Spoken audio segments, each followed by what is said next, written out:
back on the record. Moving on to item 7, which is petitions for reinstatement of licensure. And we have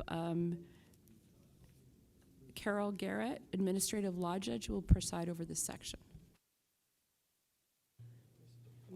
Mr. Kwok is going to be. Okay. Hello, everyone. I am Administrative Law Judge Carla L. Garrett with the Office of Administrative Hearings. I'm going to preside over all our petition matters today. We're going to start with the matter of the petition of Yuman Kwok. This is OAH case number 2018-030-971. I'd like for the parties to state their appearances for the record at this time, beginning with Deputy Attorney General. Good morning, Your Honor. Lisa Miller, Deputy Attorney General, appearing on behalf of the people of the state of California, pursuant to Business and Professions Code Section 4309 and Government Code Section 11522. Good morning, Ms. Miller, and our petitioner. Good morning. Yuman Kwok, RPH, case number AC 4600. Thank you, sir. What I'd like to do, just for efficiency, I'm going to take a moment to swear you in before we get started with the nuts and bolts of this case, sir. Would you mind raising your right hand? Do you swear or affirm that the testimony you're about to give is the truth, the whole truth, and nothing but the truth? Yes. Thank you. And again, for the record, could you please state and spell your name for the record? Yuman Kwok, Y-U-M-O-N, last name K-W-O-C-K. Thank you, sir. So, Ms. Miller, do you care to summarize the matter before us at this time? Yes, Your Honor, and I would just, for the record, I've presented Your Honor with the packet of evidence that is Exhibit 1, which is the original petition packet and accompanying documents, and the documents total 79 double-sided pages, Your Honor. Okay, this microphone and I are going to have a problem before the end of the day. Thank you. I see Exhibit 1. I also note that there are exhibits submitted by Mr. Kwok. Yes, Your Honor. Okay. Before we summarize what's going on in Exhibit 1, I'm going to take a moment to mark and identify the exhibits provided by Mr. Kwok. And I note that there are a number of them, so we're going to go through them very quickly, one by one, Mr. Kwok, just to mark and identify them for the record. Yes. Okay.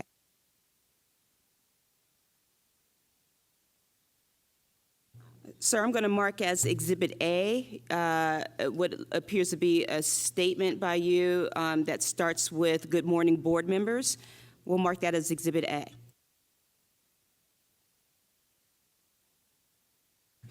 As Exhibit B, we're going to mark a letter from Joseph M. Iaria, IARIA.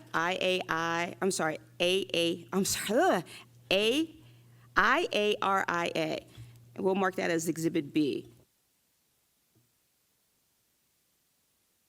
For Exhibit C, sir, there appears to be a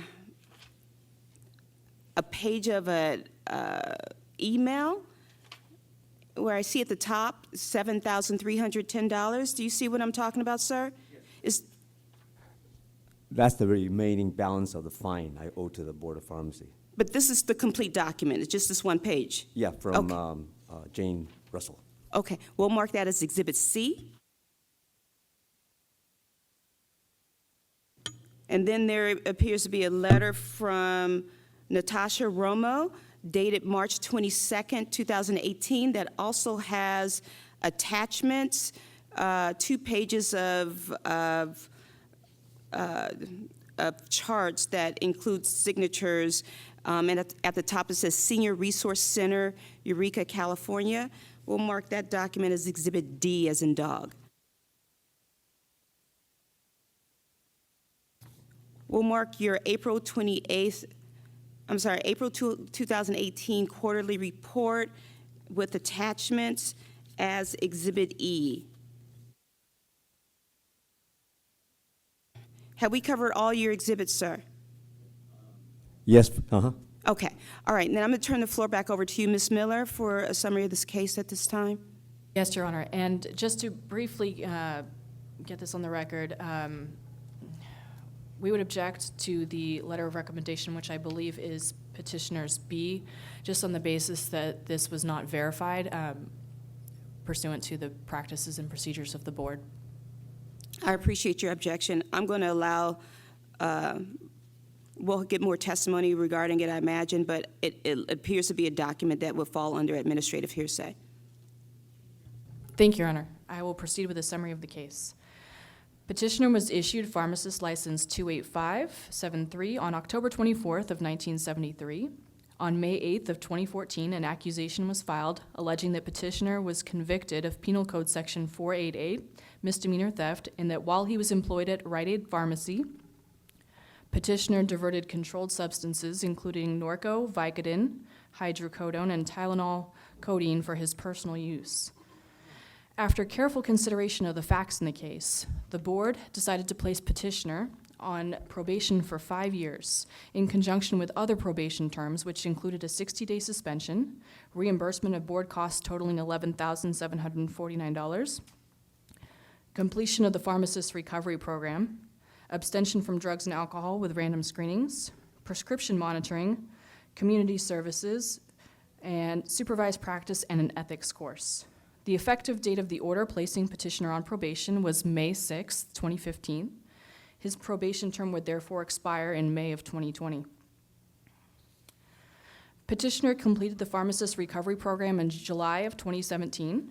He is currently compliant with the community services requirements of 48 hours per year and completed his ethics course requirements.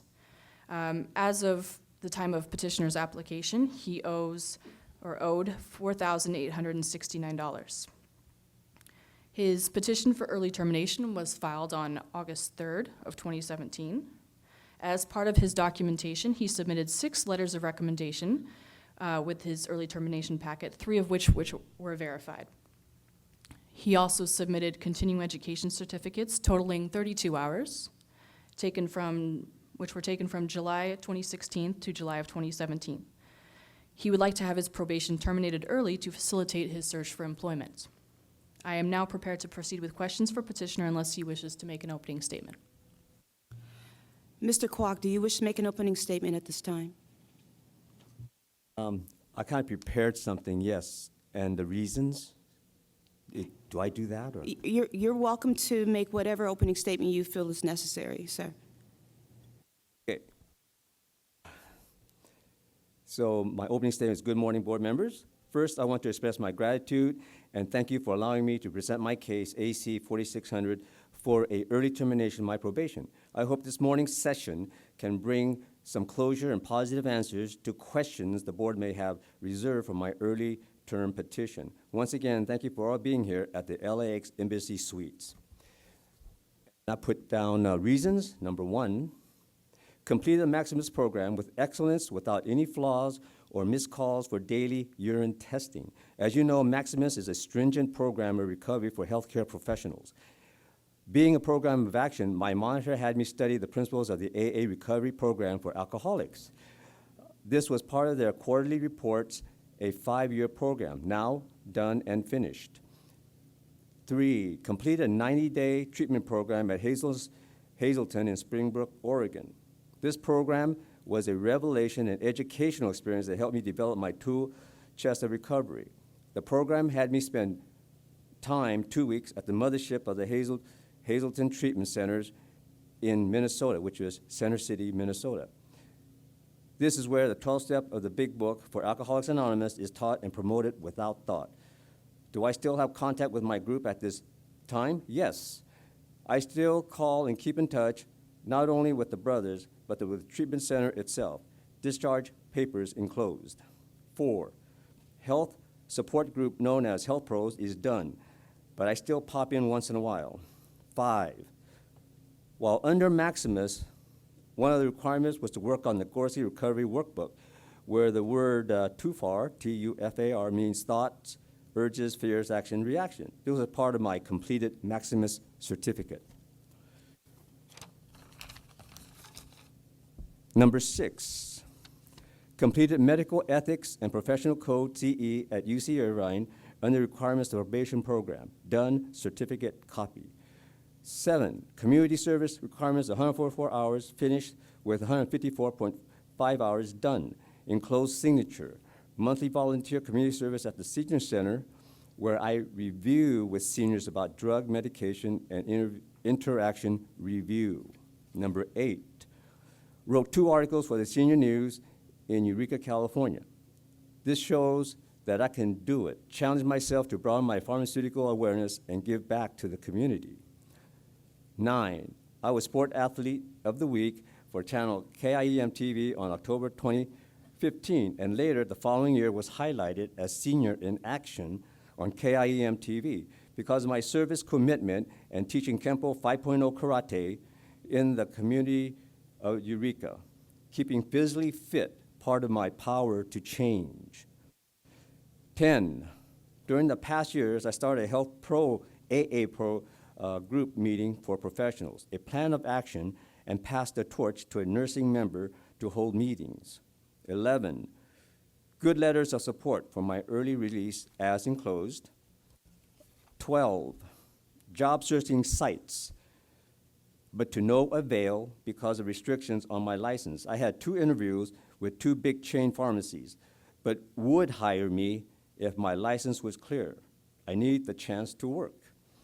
13, prime and utmost urgency for early termination of probation is to spend more time with family, especially my dad. He is 93, not 92 years young. My plans to trips with him are hindered by my restrictions and call-ins. I would love the board to release me early so that I can be part of the solution for trips and gatherings without restrictions. This, to me, should be granted because I have done all the study and tests and interviews required by the board. It's been 6 years of diligent attention and daily call-ins, all done and completed without fail. 14, final thoughts. I am more spiritual now and less materialistic. I really do use the Serenity Prayer as my daily mantra. All that encompasses is the 12 steps I use and review daily. The new changes for me in the horizon. I have the courage to change it and the wisdom to know the difference. My new vital spiritual awakening has and will be continuing to guide me through my new life's adventures and experiences. Enjoy the moments, live the present, and not to future trip. 15, keep it simple. So what this program has taught me was to keep physically and mentally clean and healthy, because if not, how can I or you react with others? 16, with all the facts and recovery relapse plan, plus the successful completion documents presented, I humbly ask the board to release me from further probation status and restore my license to a clear status. Thank you sincerely. Yuman Kwok. Thank you, sir. Ms. Miller, do you have any questions of Mr. Kwok? Yes, Your Honor. Mr. Kwok, I believe your application documents stated that you were working part-time at a local pharmacy. Is that correct? Yes. Yes. In what capacity were you working there? Staff pharmacist. And how many hours per week have you been working there? Anywhere from 20 to 24 hours, and some days off when they want it off. Sometimes it'll hit 30. And from your documents, it appears that you have made significant recovery efforts, including the pharmacist recovery program and attending AA. If the board were to terminate your probation several years early, you would not be subject to probation monitoring, so how would the board ensure that there were no future issues with substances? By proof that I, completed everything. I have connections with the Hazelton Group in Springbrook, Oregon, and of course, it's a new change in life with the board inspectors coming in. They'll see that I'm going to be the poster child of a recovering pharmacist. And Your statement just now indicated that you have done numerous community service hours. Have you done community service hours for this calendar year of 2018? Yes. Any further questions, Ms. Miller? No, Your Honor. Mr. Kwok, I'm going to turn the floor over to our board members for questions at this time, sir. So I'm going to start over to my right. Mr. Brooks, do you have any questions for Mr. Kwok? I have none. Mr. Sanchez? I have none either. Mr. Law? You mentioned that you're more spiritual. Do you go to church Sundays? No, I have my own, spiritual or higher power as related to the Stealth Step program. And I have a, as you want to call it, God or higher power, and some of the guys call it good, orderly direction. Okay. How about your sports? Did you say you participate in karate? Yes, I am still active. I am redoing my black belt certification. It is in the 5.0 system where it is ground fighting 2. For an old guy like me, I try to keep fit. And and in 2014, I believe, the Long Beach Internationals, I was in my division, and I got first place. So it was in the weapons division. And for my senior status, I was 64, and to get first place, and I was up for grand champion. But I had to come back.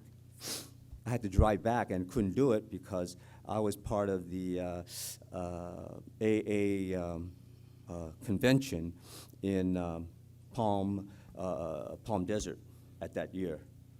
Yeah, that's really good. Now, how often do you still practice this? Oh, twice a week. Twice a week? Okay. And you mentioned that you already working about 30 hours a week, up to.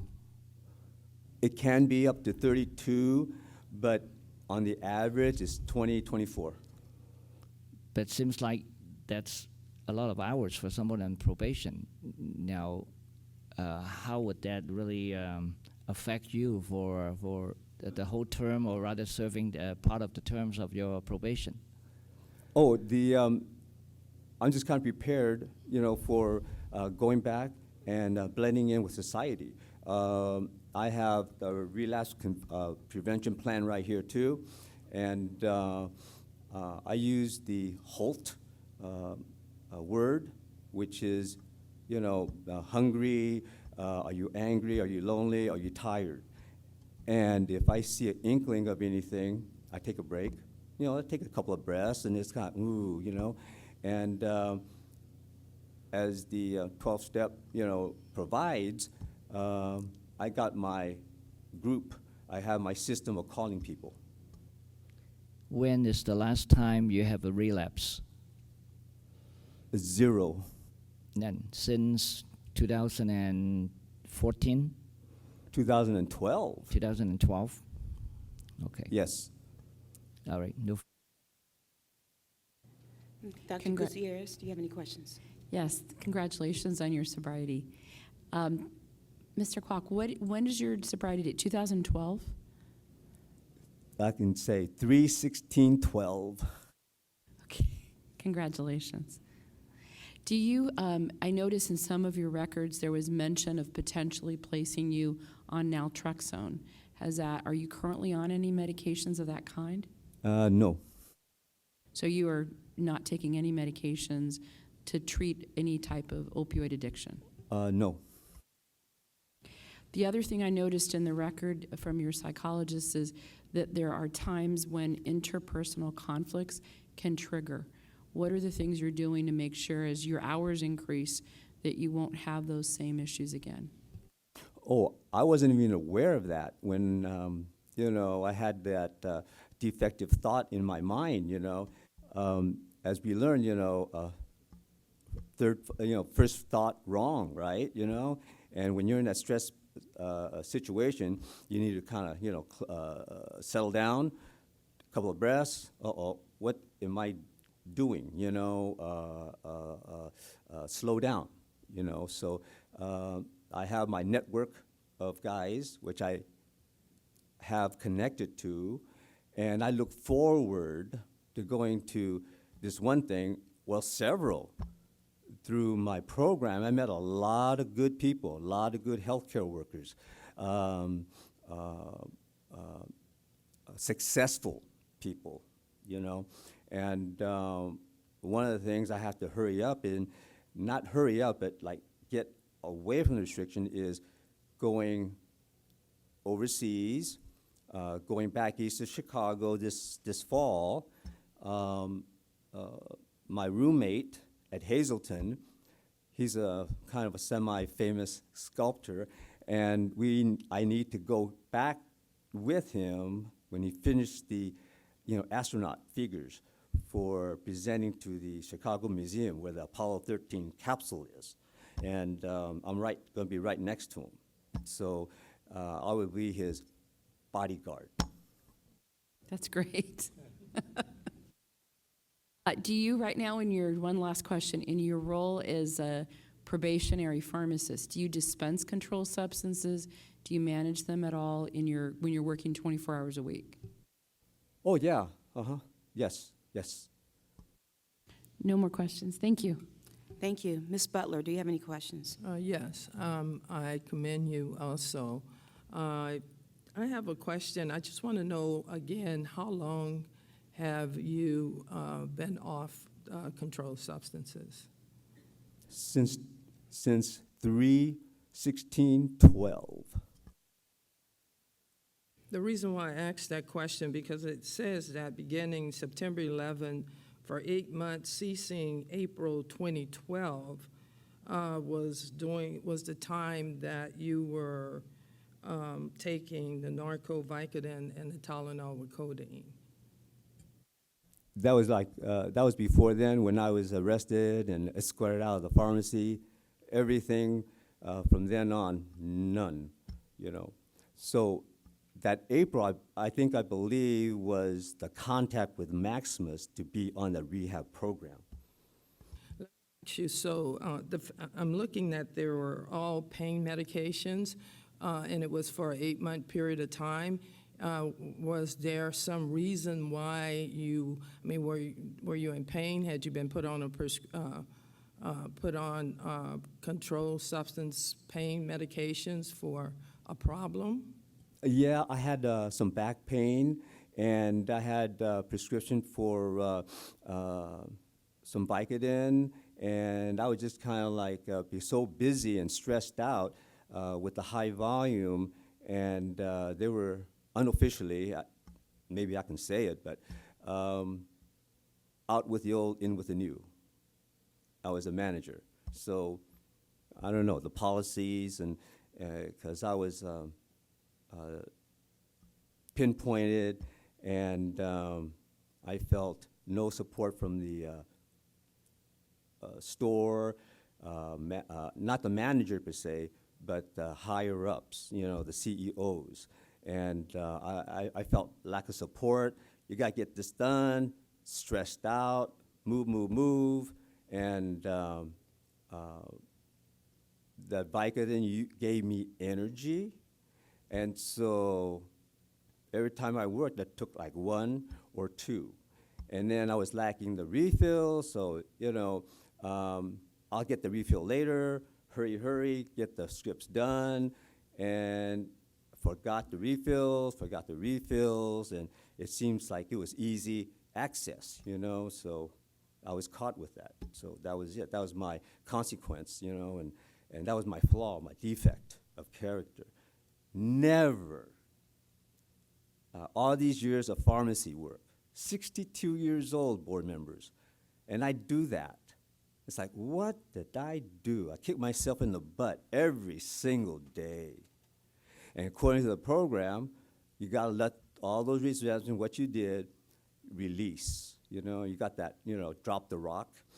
And I did, but now I have a sort of a pebble, which is the restrictions of the probation program. I want to be free. you know, so a lot of analogies, you know.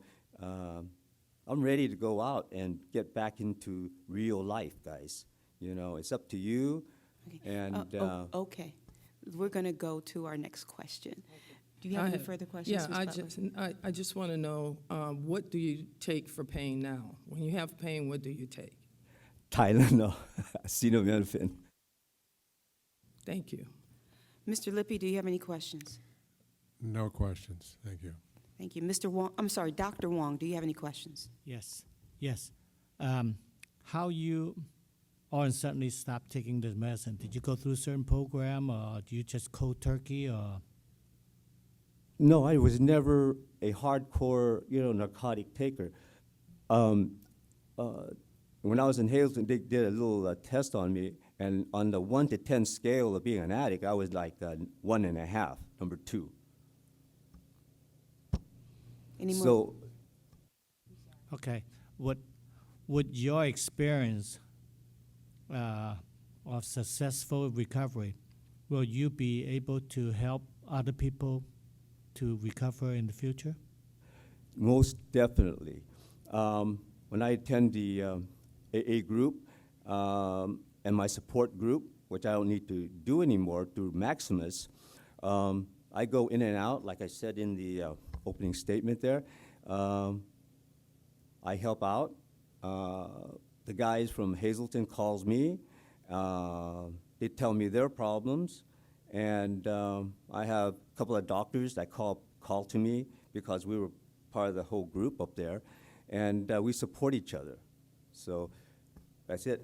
That's good. Thank you. Mr. Khan, do you have any questions? Thank you, sir. Ms. Miller, do you have any further questions? I do not, Your Honor. Okay, what I want to do, Mr. Kwok, is take a moment to talk very quickly about these exhibits. I want you to tell the board why you are presenting these exhibits to them very briefly. Let's start with Exhibit B, please.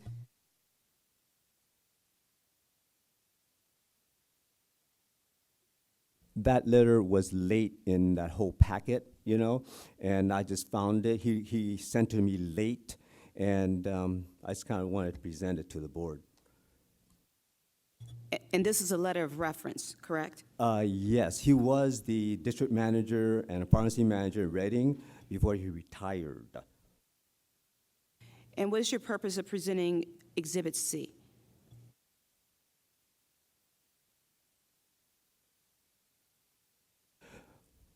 It's the total amount or balance I owed to the board. You know, I do $215 a month, but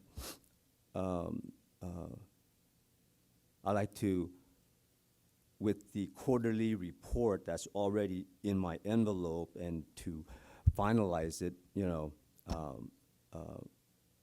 with some positive results, you know, I can clear that up in no time. And tell me why you wish to present Exhibit D, as in dog. That's the letter from Bolt Senior Resource Center. Yeah, that's my completed required community service hours from the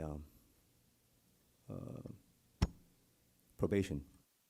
And what is your purpose for presenting Exhibit E?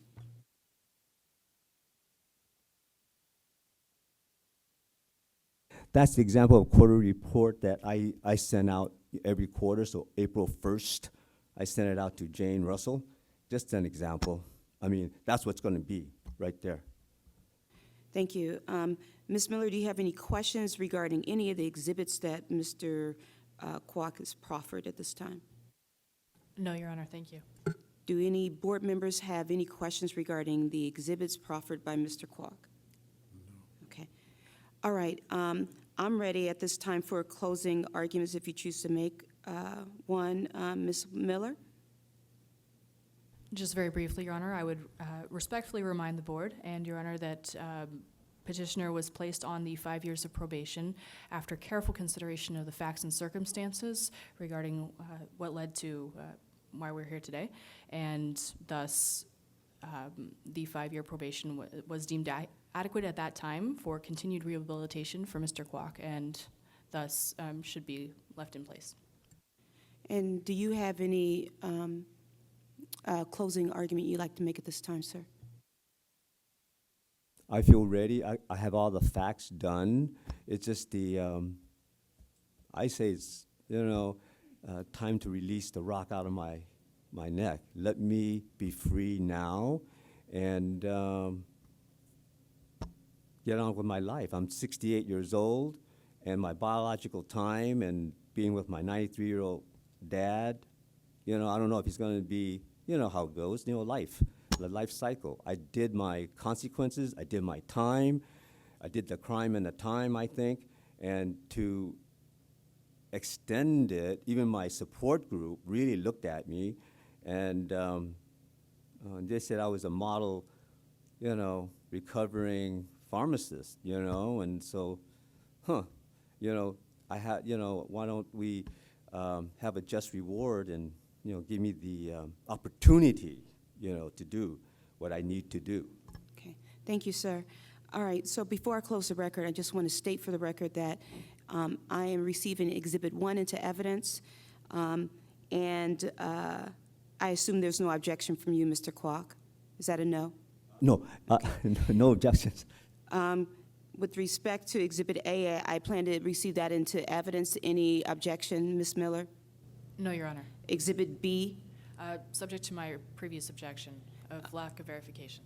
Okay, I'm going to receive Exhibit B as administrative hearsay. Exhibit C? No, Your Honor. Exhibit D? No, Your Honor. And Exhibit E? Again, no. Okay, so all those exhibits are on the record, and so at this time, I'm ready to submit this matter and close the record. Anything further? Submitted, Your Honor. Thank you. Nothing further. Thank you. All right, so we're off the record. Thank you very much.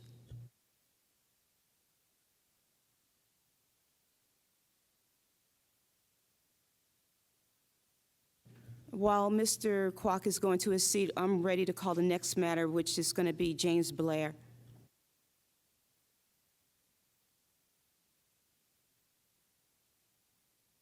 Ms. Miller, are you also handling this matter?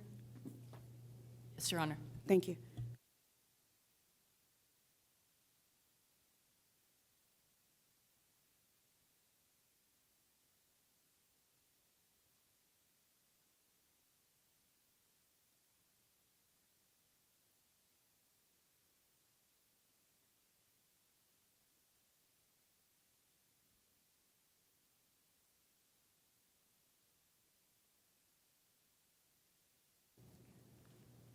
Are we ready to go on the record with this case? Yes. Okay. Just to give you a heads up, you're going to push that button when you speak. Like this? Yes, it's kind of a pain, but we all have to suffer through pains. Not a problem. Okay.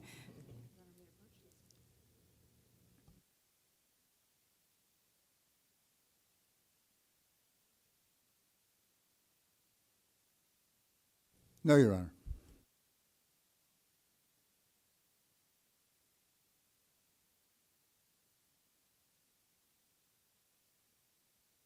All righty, let's go on the record.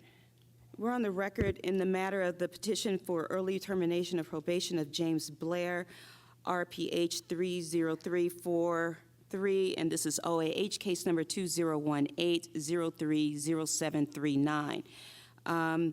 I'd like for the parties to state their appearances for the record, beginning with our Deputy Attorney General. Good morning, Your Honor. Lisa Miller, Deputy Attorney General, appearing on behalf of the people of the state of California. Good morning, and for the respondent or our petitioner. Good morning. My name is Edward Munoz. I am counsel for James Blair, who is also present, seated to my left. Thank you, sir.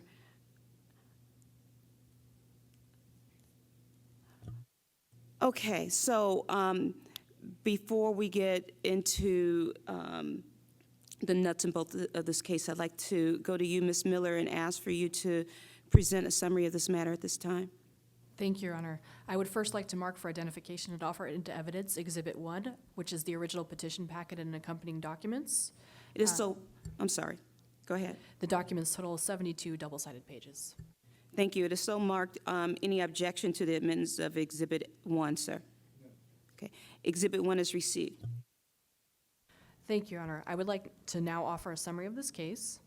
Petitioner was issued pharmacist license 30343 on July 6 of 1976. On September 27th, 2013, an accusation was filed alleging that petitioner was convicted of Penal Code Section 647J1, disorderly conduct, unlawful viewing, which is a misdemeanor, in that he installed a camera in a women's restroom where he worked and obtained photographs of 3 female employees using the toilets. After careful consideration of the facts in this case, the board decided to stay revocation and place petitioner on 5 years of probation. He was also ordered to undergo a mental health evaluation, pay $3,750.50 in costs, complete an ethics class, undergo psychotherapy, participate in a polygraph examination as part of the psychotherapy, and have a worksite monitor. The order placing petitioner on probation was effective February 2nd of 2015.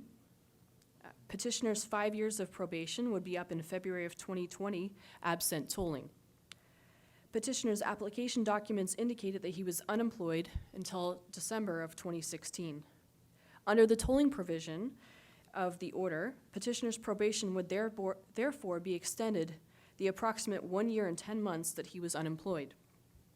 Thus, his true probation completion date would be around December of 2021. Petitioner has paid back costs in full and has completed an ethics course. He has also completed the pharmacist, he is currently compliant with the community services requirements, and he has filed a petition for early termination on March 5th of 2018. As part of his documentation, he submitted letters of recommendation, 5 of which were verified.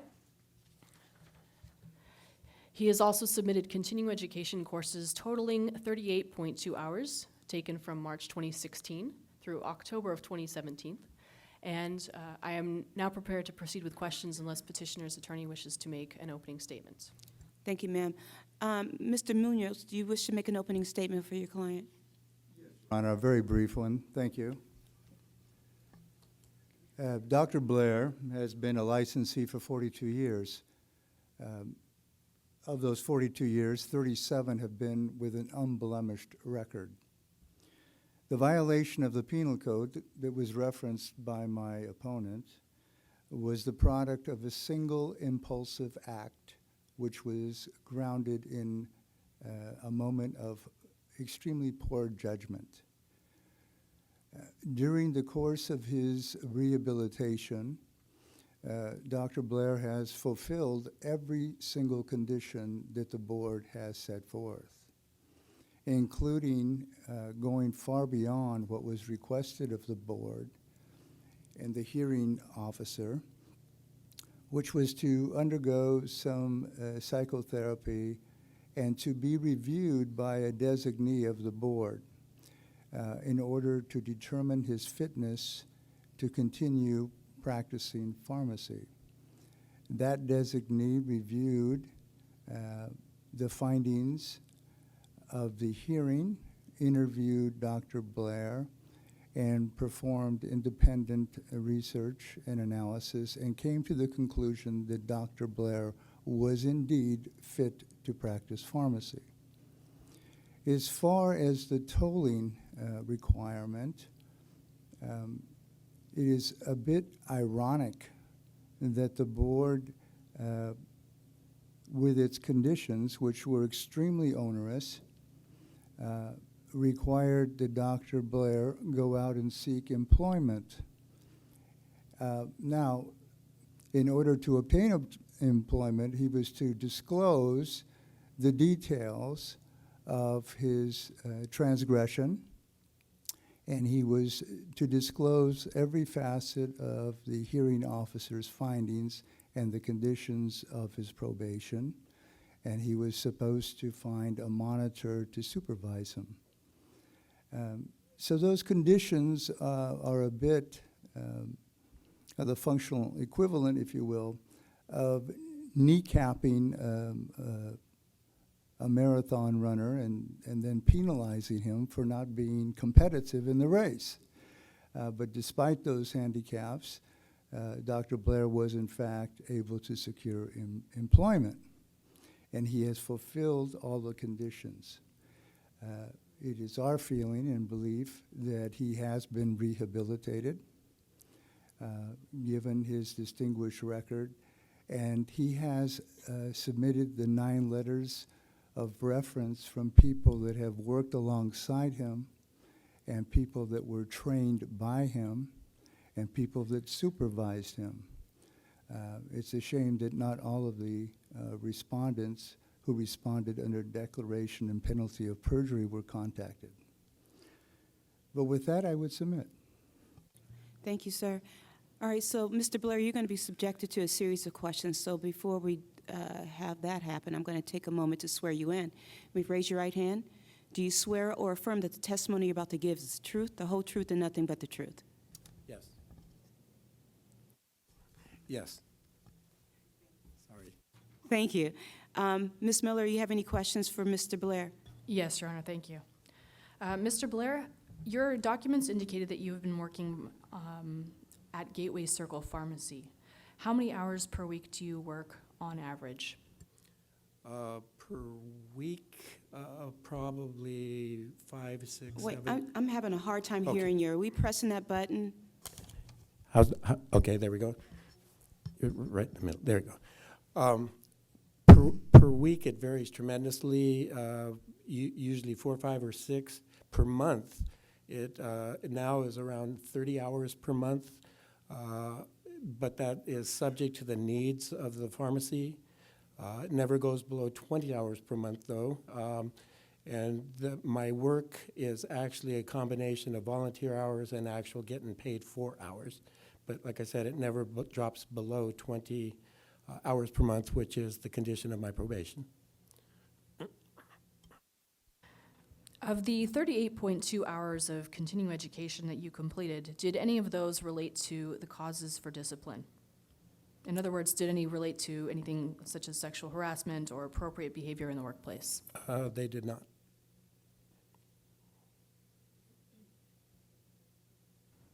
When you were applying for employment, did any of these prospective employers give you an indication that it was the probation or the causes for discipline that were the reason for your lack of success in obtaining employment? Yes, out of the over 40 applications that I made and the around 12 interviews that I went to, 2 of them informed me that I was their man, but the reason I was not being selected was because of my probation. Apparently, there is an abundance of pharmacists at the moment, and there's no need for them to take a chance on me, quote unquote. And did you or was it your counsel who answered the questions in your petition packet? It was me.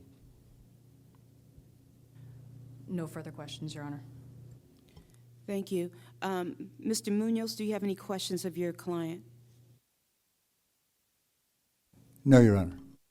All right, at this time, I'm going to turn the floor over to the members of the board. I'm going to start to my left this time. Mr. Khan, do you have any questions? I do not. Thank you. Dr. Wong, do you have any questions? No, I do not. Mr. Lippy, do you have any questions? I do. Question is, you've been complying with the terms, but explain why you feel you should have an early termination when complying with the terms merely says that you have complied and therefore will fulfill 5 years. What have you done that is so significant above what has been required of you in order to reduce the term? I have undergone invasive extensive psychological profiling, testing that they would give the most serious sexual, well, the worst of the worst. And I have passed all of those. Further, there were 2 polygraph tests that were done after that, and the nature of the polygraphs included questions having to do with my initial motivation, which was not peeping Tom, by the way. It had to do with catching a quote-unquote lazy fellow employee. Anyway, it had to do with my initial motivation as well as any repeat conduct near or anywhere near this sort of. And then there was a 6-month after that, and I passed both polygraph examinations. So I believe, my belief is, and plus beyond that, I did ask myself, why? Because I've never done anything like this before or since. And I've never been able to give myself a good answer. I liken it to a baseball game when you jump up and you start yelling at the umpire because you got upset. And a momentary lapse of judgment. I admit that. I'm not proud of it. In fact, I'm rather ashamed of it. But I have, for answers, gone, I was spiritual, had let it lapse a bit, have gone back to that. I do go to church, Mission Viejo, not Mission Viejo, Mission Lutheran in Laguna Niguel. I'm active in the church. I have a family, I have a wife, 2 kids that keep me very active. I'm involved with my son's lacrosse team, and my daughter's dancing, and I am the one who's more or less the glue of the family now. Since my wife had to go to full-time employment, I became the Mr. Mom type person, a role that I've enjoyed, but both my wife and myself would like to flip it back to more traditional roles. But I believe that everything about my life now says that, number one, how could you have done what you did? And number 2, you'll never do it again. And that's, I lead my life that way every day now. So through the extensive therapy and so on, you weren't able to answer the question as to why? The tests did not come back definitive. They were all kind of gray, and it's kind of funny, but the assessment of everybody along the way is that you were just stupid. And without really, it's like at this moment, this instant, and honestly, we're talking about 2 or 3 minutes of my life undid an entire lifetime of really hard work. Thank you. Any questions, Ms. Butler? Yes, I have. So for a year and 10 months, because according to what was just said, your time would be up in 2020, but now it would be 2021. So was it for about a year that you weren't able to get work because of the probation? Yeah, actually, it's closer to 2 years. I at the time that the board took action against me, I'm sorry, I was employed. I had a full-time position and I had a per diem position. And I lost both of those positions as a direct result. And I'm not saying sour grapes, I'm just explaining. I understand. And from that time until the time that I actually did get employed in December, almost 2 years later, I was aggressively seeking employment, but when you're on probation, especially at this time, like I said, with the surplus of pharmacists, nobody was willing. Okay, thank you. Dr. Gutierrez, do you have any questions? Good morning, Mr. Blair. Dr. Blair. In the, Dr. Thomas, when you were interviewed, had diagnosed you with paraphilia and had recommended treatment for that. Have you undergone that treatment and consider yourself recovered? I have undergone roughly almost 3 years of psychological counseling. It amounted to weekly at first, and then spread out to monthly, and then and I did this in 2 installments, one on my own and then one on the recommendation of the board. I was given as much of a blessing as you can get from the psychoanalyst at the end there. Have you made amends with the individuals that were impacted? That's a great question, and I asked that question, and it was decided by, I asked two people, the police department of Newport Beach, and also my psychoanalyst. And it was, while, the quote was something like, while that would normally be a good idea, it's not a good idea now, because from the victim point of view, they thought that that would be too harmful for the victims to actually make contact with me. And by the way, I never saw, okay, sorry. That was also the recommendation of his counsel not to Sir, reach out. Wait, nope, unless there's an objection right now. Well, I'm going, no. Okay. That's All right. It is Mr. Blair's testimony right now. Okay. So you can continue answering the question. I think I was near the end of it there. Thank you. Mr. Law, do you have any questions? Hi. Now, because of that incident, did you serve any prison terms from the? No, the Superior Court gave me some probation of their own, 30 days of community service. And you have completed all that? Oh, yeah, already? I did that immediately. I was free. Okay. And then from your psychotherapy, how long have you been through that? There was a total of just about 3 years. But 3 years? But that included, like I said, 2 extensive workups by PhDs with testing and. So you started that in 2014 or 2015? There were, I initially went on my own in 2000, it was either late 2012 or 2013. And then when I was put on probation by the board, I again entered psychotherapy. So when is the date that you completely finish? That was, gosh, it's been about a year. About a year I ago? have that exact date Okay, in that's, here that's if you'd like. fine. I just want to know the date. Now, through that, could you tell the board, what have you learned through all these 3 years of psychotherapy? Well, I've learned a lot of coping mechanisms for not just the situation. The psychoanalyst was of the opinion that I had some sort of anger that day, anger issues that were brought to the forefront rather quickly without any real filtering on my part. So we did anger, the management. We did healthy exercises as opposed to letting you do what you want to do what you should do. I became more grounded in my church and spiritual activities.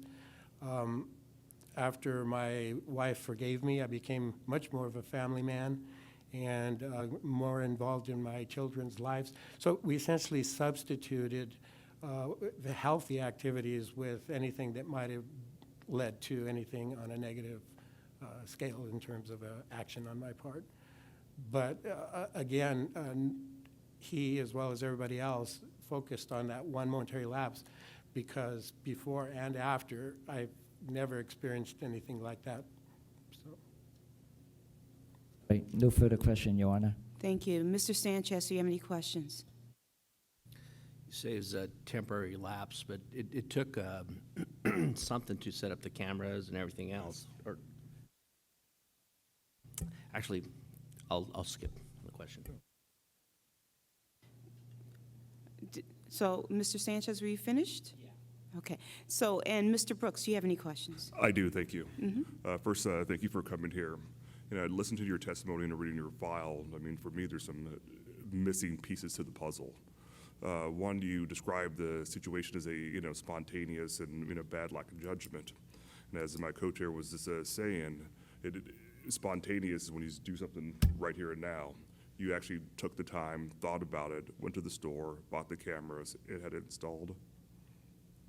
No, that's not exactly correct. I like to bike, and that's what I like to ride a bicycle, mountain bike, and I like to go downhill quickly and through trees and that sort of thing. I had a camera that used to clip onto my bike helmet because after all, if you can't prove it to anybody, you know, sort of like the fish that got away. I was wearing a windbreaker the day before, and I went bike riding that this happened, and I wore that windbreaker into work the morning of work because it was cold, and it was still in the pocket. So I got up to, I was ICU pharmacist, I got up to go to rounds, and this lady that had been abusing my good nature was again abusing it, and so my intent actually was to catch audio, not necessarily visual. I immediately put it in there, and I left for rounds. So the whole incident from inception to actual implementation was about 2 minutes. And then I immediately, on my way to rounds, thought, you can't do that, and I went to go back. But of course, it had already been discovered. And it was actually me who said, hey, that was me. I self-reported this thing. I don't know that they would have ever caught me. I self-reported because it felt wrong to be doing this. Also, I heard that you said you spent about, a little over 3 years in therapy and meeting with your psychiatrists and psychologists, and you had to be in a battery of tests. But yet still today you come here, you can't explain what your problem is. And so you keep saying, it was a momentary, piece of bad judgment, but I have no problems other than that. Is that what I'm hearing? Well, that's correct. My behavior in my life has been one of squeaky clean. And this apparently didn't lend itself to a black and white answer, just tendencies, that sort of thing, like you must have had some sort of voyeuristic tendency or things like that. But this wasn't an attempt to actually visualize anything. It was an attempt to catch a fellow employee who for years was getting away with not doing her job. I'm not quite sure how that relates with the Okay, microphone sorry. in the bathroom. And maybe the missing piece is that she would go out into the restroom and be in there like for hours on her cell phone. She'd go in the hallways, the stairwells, that sort of thing. That's the reason for the placement in that particular location. But like I said, it was not a voyeuristic thing. It was had enough with administration not doing anything. But that's not me before or after. It's so not me. You mentioned in your testimony that over the 3.5+ years of therapy, you've learned a lot of coping skills. Is that correct? I heard that correct. Yes. So my question is, if you have to cope with something, it means something triggers you. What triggers you? Are you upset? Are you angry? What are you using these coping skills to solve? What problem are you trying to solve with the coping skills? Okay, well, I don't have anger issues in my mind, but they were arming me with things to help me should I encounter these situations in my life. Everybody accepted the fact that I was frustrated with my situation. And so the coping skills were designed to deal with frustration in ways that were exercise-oriented or family-oriented or spiritually oriented. But that's what the coping skills were intended to do, was deal with frustration. Thank you. I have no other questions. I have a follow-up question, if possible, after Mr. Brooks's question. And I had asked you about your treatment for paraphilia, which is voyeurism. And were you not treated for that? Because right now you're saying that you weren't doing this for that purpose. Oh, no, all those sessions of psychoanalysis and psychotherapy, all of the subjects that were in Dr. Thomas's report, those were all dealt with. They left no rocks unturned. So I received the full court press of everything that you could possibly get, I think, in psychoanalysis. And I didn't resist any of this. I'm not trying to say that I didn't do anything or that I didn't have any issues that needed to be dealt with. I accepted all that, and I diligently and completely did everything they asked of me. Thank you. You have a follow-up question, Mr. Lippy? Okay, go ahead. It goes along the same line. I mean, I'm hearing something completely different now than I understood. So, are you saying that you felt this employee was, like hiding in the bathroom and not doing the job? And so what you wanted to do was to record what she's doing in there because you can't figure out why she spends all this time in there? Is that what it? No, we being all the people in the office I was in, knew what she was doing in there because we could hear her. We went to administration numerous times over the course of about a year and a half, and they did nothing. So I can't say for sure because it was a moment of lapse, but it was designed to get evidence. It was just trying to show administration what was going on. It was bad judgment, horrible judgment, but that's what occurred in that very short instance. Okay, thank you. Mr. Khan, you have a further follow-up question? I do, Your Honor. I'm sorry for not asking earlier, but I was listening attentively, Mr. Blair, to your testimony throughout, and I had similar questions and some confusion. So I just want to clarify. Maybe I'll ask it this way. Do you feel that the imposition of psychotherapy and psychological counseling was appropriate given your transgression? Oh, absolutely. I have no problem with that whatsoever. In fact, the first time through, I entered it voluntarily before the board imposed it on me because I wanted to understand. Now, you had mentioned that, you mentioned about the laziness of the employee and the underlying facts. Do you continue to believe that the employee's behavior justified your act? Oh, no. Except for that one brief moment, I've never thought that. Like I said, I'm very appalled, embarrassed, not just at my action, but what it brought down my life. It brought what my family has had to go through. It dishonored, disgraced, not just me, but everybody around me. And there was profound issues with that. And do you believe that the transgression that you committed has to do with a clinical condition that you've been treated for, and meaning the voyeurism that was diagnosed by the doctor, or it has to do with something other than that? No, I accepted that finding as, a reasonable, why it would be okay, why my bigger self didn't overrule that as an action, why I was allowed to do that by my better self. So no, I've accepted that diagnosis, that finding, and I did psychotherapy with that in mind, along with the frustration and anything else they wanted to bring up as a viable reason why I did that. Thank you, Your Honor. Any further questions from members of the board? Okay. Ms. Miller, do you have any further questions for Mr. Blair? No, Your Honor. Do you, Mr. Munoz, have any further questions of your client?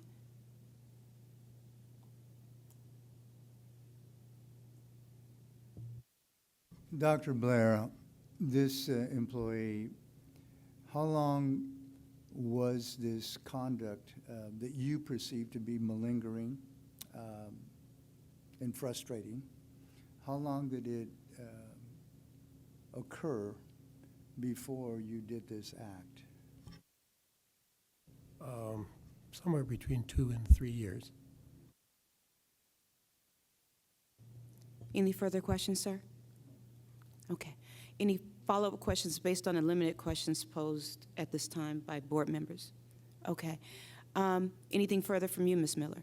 Yes, Your Honor, briefly. Respectfully, petitioner was placed on probation for the time period necessary to adequately show his rehabilitation. Petitioner, by his own testimony, has only been working for less than a year and a half since he was placed on probation, and this time period is not sufficient to show rehabilitation.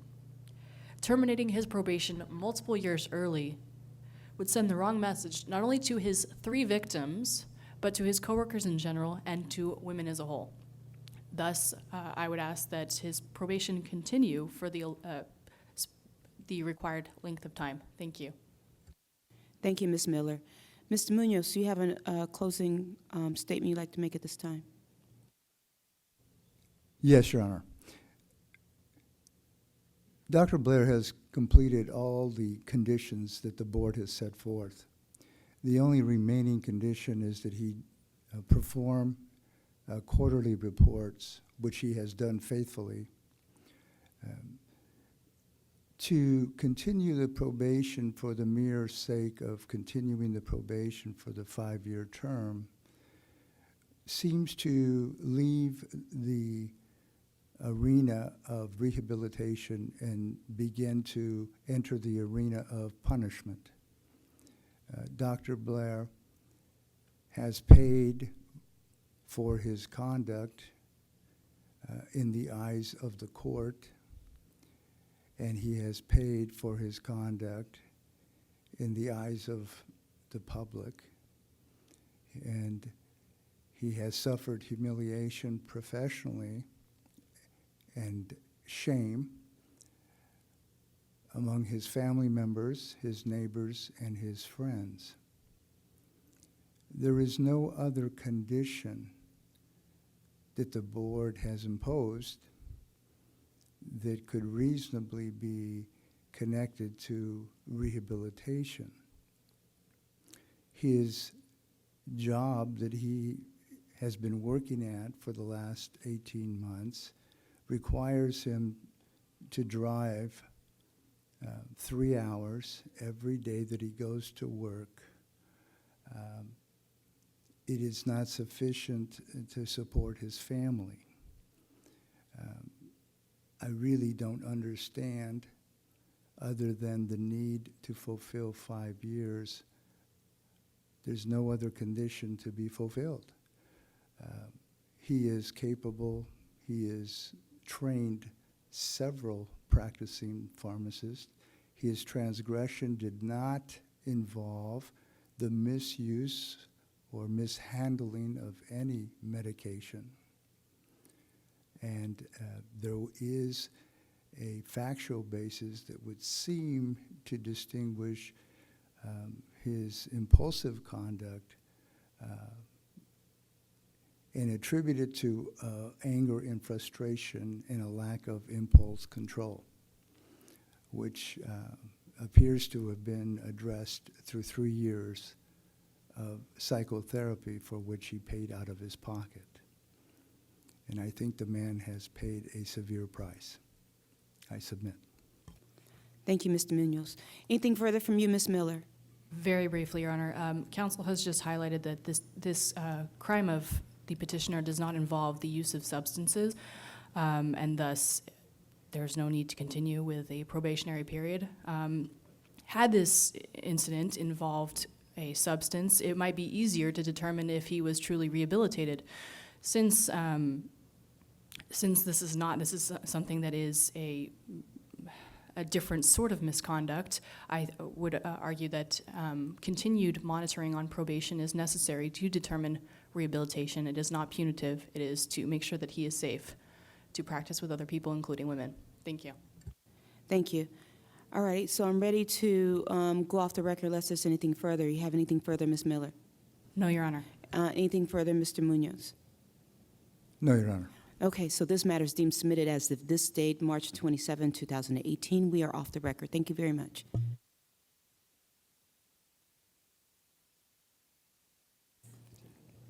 All righty, and while everybody's leaving their, we're going to take a quick 5-minute break, and while we're on our break, if we can get Mr. Douglas Austin and his attorney to come forward, I'd greatly appreciate it. Thank you.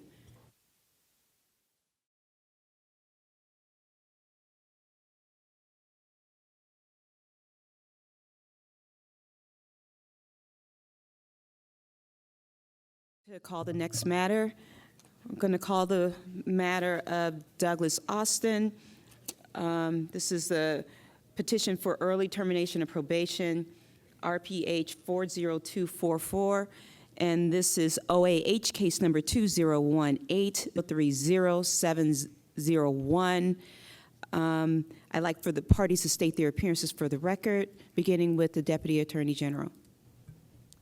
Good morning, Deputy Attorney General Kevin Sheddig, appearing on behalf of the people of the state of California, pursuant to Business and Professions Code, Section 4309, and Government Code, Section 11522. Thank you, Mr. Sheddick. And for the petitioner. Good morning, Your Honor. Tony Park, attorney for Petitioner Douglas Austin. Thank you, sir. And I am Douglas Austin. Thank you, sir. All right, so I want to, before we get into the summary of the case, I want to acknowledge that the board members, all of them are here right now, except for one, Ricardo Sanchez. So this matter is going to proceed in his absence, since we have a quorum. But I also want to acknowledge that we received a supplemental exhibit from Mr. Austin, and this has been marked as Exhibit A. And Mr. Park, if you can just describe Exhibit A for the record, please.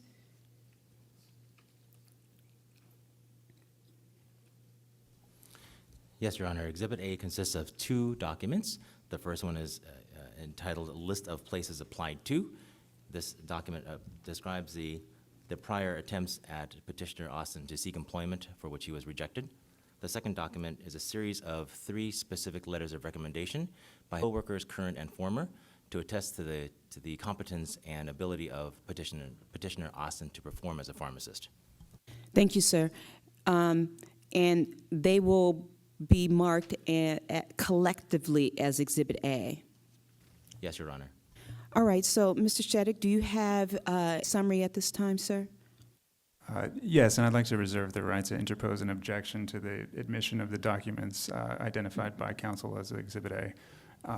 And before proceeding with my summary, to mark for identification and offer into evidence the Exhibit 1, the packet that I've provided, Honor, Mr. Austin's redacted petition packet and accompanying documents. I assume there's no objection to the admission of Exhibit 1. Correct, Your Honor. No objection. Okay, so Exhibit 1 is received into evidence. Thank you, Your Honor. I can proceed with the summary. Thank you. Mr. Austin was issued this license number RPH 40244 on August 21st, 1986. In September of 2013, an accusation was filed alleging Mr. Austin was responsible for drug losses at Glessner Pharmacy. Mr. Austin failed to keep his password secure and knowingly allowed pharmacies to use his password to order controlled substances. Specifically, between September 15th, 2011 and September 23rd, 2011, someone used Mr. Austin's encrypted password to order 1,200 OxyContin 80 milligram tablets that could not be accounted for. In addition, from May 1st, 2011 through November 14th, 2011, Mr. Austin ordered an excessive amount of OxyContin tablets without explanation. The accusation alleged causes for discipline against Mr. Austin for unprofessional conduct based on lack of operational standards and security, failure to maintain records for CSOS, that's the Controlled Substance Ordering System, electronic orders, failure to prevent unauthorized use of his CSOS password, dishonesty, and failure to report loss, theft, or compromise of a private key or password to certification authority within 4 hours. Mr. Austin agreed to a stipulated settlement and disciplinary order, which became effective March 4th, 2014. Mr. Austin's pharmacist license was revoked, revocation was stayed, and placed on probation for 5 years. As part of that stipulated settlement, Mr. Austin agreed to reimburse the board $3,000 in costs for investigation and prosecution, and those costs have been paid in full. Mr. Austin also agreed to complete an ethics course and did so during the 2nd year of his probation. On or about May 25th, 2017, Mr. Austin filed his petition termination of probation And in support, Mr. Austin submitted the 4 letters of recommendation, which are included with the packet and have been verified, 2 from licensed pharmacists and 2 from citizens. Mr. Austin also submitted his continuing education certificates totaling 51 hours and including 22 hours earned from his ethics course. With that, we would submit on our evidence and reserve the right to ask questions of Mr. Austin after any statement that he wishes to provide. Thank you, sir. Mr. Park, do you wish to make an opening statement on behalf of the client? Yes, I do. Thank you, Your Honor. Dr. Austin, he is a veteran pharmacist of many, many years. Before his employment at the pharmacy in question, he had an impeccable record before and after. The reason why we're here today is because there's been a change of circumstances at his current place of employment that requires him to essentially step up to be the pharmacist in charge. Dr. Austin is not trying to shy away from his formally agreed upon terms and conditions of his probation of 5 years, but the reality of the situation of the job market is that he is a 60-year-old pharmacist. It is very hard to find a job as a pharmacist, let alone a 60-year-old pharmacist that's currently on probation. Given the fact that he is a sole breadwinner and the earner of income for his family, the fact that he has 2 daughters, one of which goes to college, one of whom requires constant medical attention and care, we sincerely hope and urge that the Board of Pharmacy takes the mitigating evidences that we plan on presenting at the session currently into consideration when they, and hopefully this session will result in a 1-year early termination of his probation. Thank you, sir. So you're going to be subjected to a series of questions by Mr. Sheddick as well as by members of the board. So I'm going to take this moment just at this time. You mind raising your right hand? Do you swear or affirm that the testimony you're about to give is the truth, the whole truth, and nothing but the truth? Yes, I do. Thank you. Please state and spell your name for the record. Douglas Austin, DOUGLAS Thank you, sir. Mr. Sheddick, do you have any questions of Dr. Austin? Just a couple questions, Your Honor. Sure. Mr. Austin, are you currently employed? Yes, I am. And where are you currently employed? I'm currently employed at San Dimas Community Hospital. What is your position? My position currently is a staff pharmacist. I was hired as a 12-week temporary position. And how long have you been employed there? My first stint of employment started in April of 2000 till till May of 2017. Then I was rehired in January of this year and still currently employed. Can you tell me your understanding of why you think pharmacists are required to take steps to prevent authorized use of CSOS passwords? Yes, both the state through the Board of Pharmacy and the federal government through the Drug Enforcement Administration has granted pharmacists the position and power to order narcotics. And only the pharmacist is allowed to do this. So it is important for us to keep our passwords safe and to ourselves. Given that you had a failure to maintain the security of your password before, what steps have you taken to remedy that behavior going forward?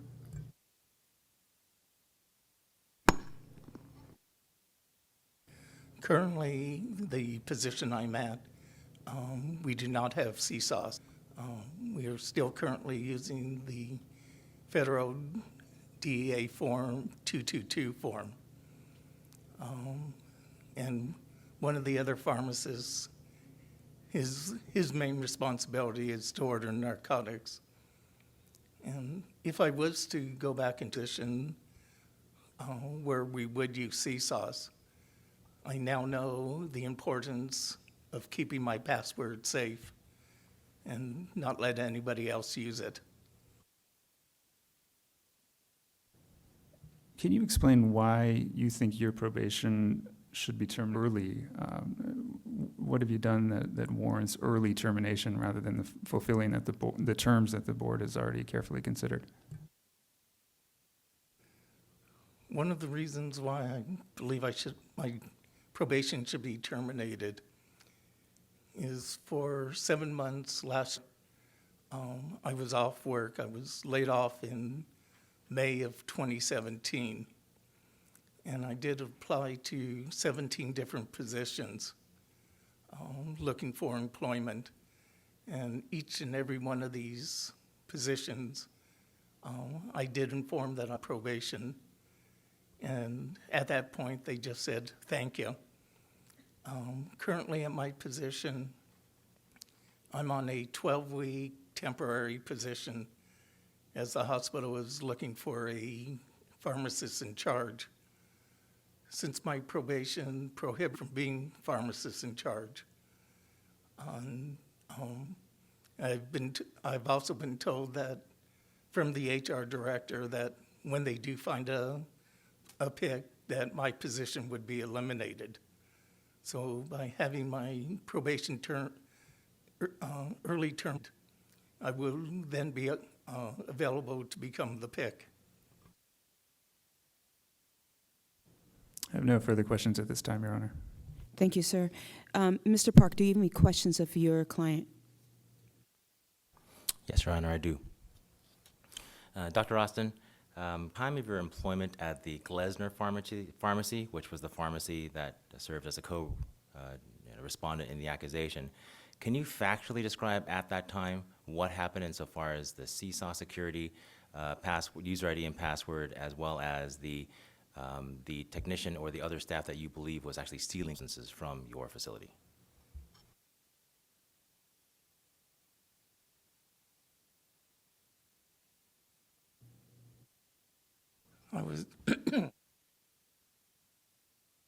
I was hired at Glesner Pharmacy in November of 2005. A little bit before that time, my older daughter, Hannah, was involved in a vehicle versus pedestrian accident. She was a freshman in high school, walking across the street in the crosswalk when a truck making a left turn ran into her. At the time, she did suffer some injuries and was not able to further complete her high school education.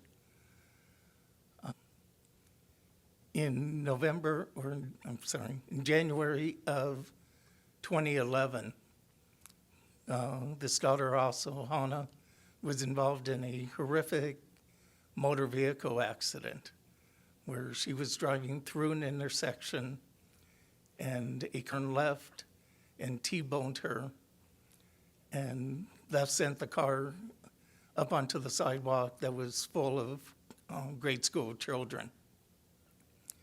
There were 4 children who were injured at the accident, including one who had been pinned in a car. When my daughter realized what had happened to the child pinned under the car, the trauma that she had experienced of being hit resurfaced. And then the child be lifted out from under the car using airbags. 3 of the 4 children had been transported to local hospitals, and fortunately the child who was under the car has made a full physical recovery. My daughter also, we also placed her under a 5150 2 times in a psychiatric hospital due to the SD that kept recurring. She had trouble sleeping. Anytime she closed her eyes, she thought of her crash when she was hit, and then also the young boy who was under her car. with both accidents, she did suffer a lot of medical problems. Not only PTSD, but she also has fibromyalgia, has intracranial function, she necessitating a VP shunt, which she had a revision. She initially had an LP shunt, but it became septic and required 3 additional surgeries to clean it up. She also has an autoimmune overload syndrome, where the body just attacks itself, and she's currently still in chronic pain. Her normal level now is about a 7 or 8. That's every day. And while this was happening in 2011, being a concerned father, I was dealing with her and did not realize how much impact her illnesses had on my ability to practice pharmacy and to supervise the technicians. So to get the chronology crystal clear, when you were hired on or around November of 2005, that was the same time your initial accident, also in November of 2005? Yes. And your termination from the Glesner Pharmacy occurred, according to the established record, November of 2011. Did the second incident involving the same daughter occur earlier that year, January 2011? Yes, it did. So is it your belief and sincere understanding that during your entire time working as a pharmacist at the Glesner Pharmacy, you were pretty much in a constant state of shock, fear, and having to deal with all of these medical conditions involving your daughter? Yes.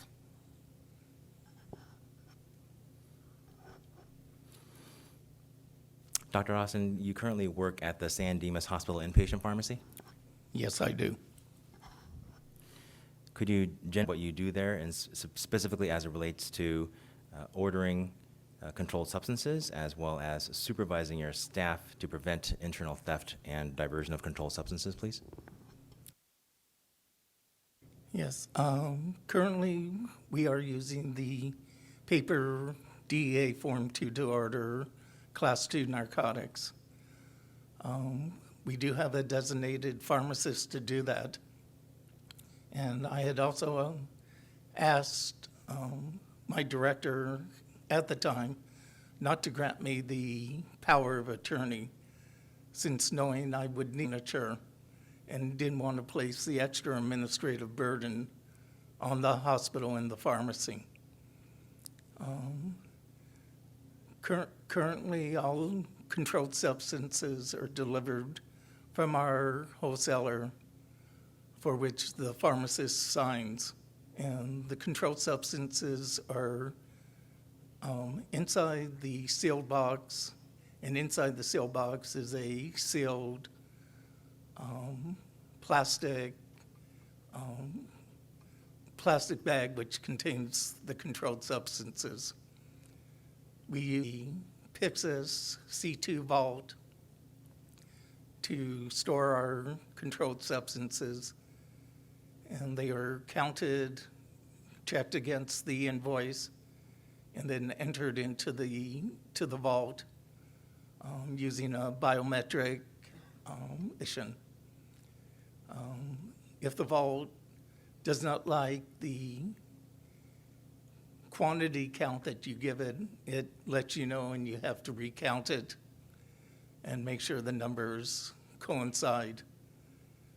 We also dispense the narcotics via the C2 salt vault from reports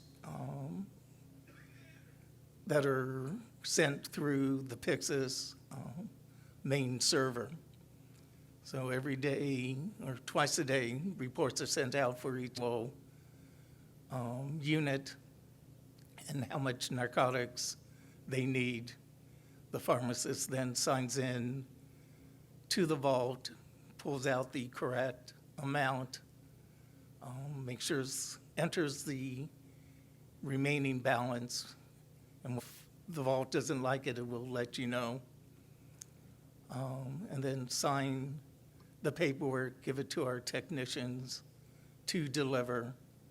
And when they return, they have the slip from Pyxis showing what they delivered, how much they delivered, and what the balance in Pyxis is. So it sounds like you have a very detailed, robust security measure to prevent theft and internal theft. Would that be your estimation?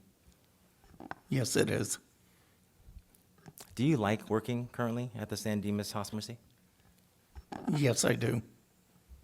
Do you get along with your coworkers and your supervisors there? Yes, I do.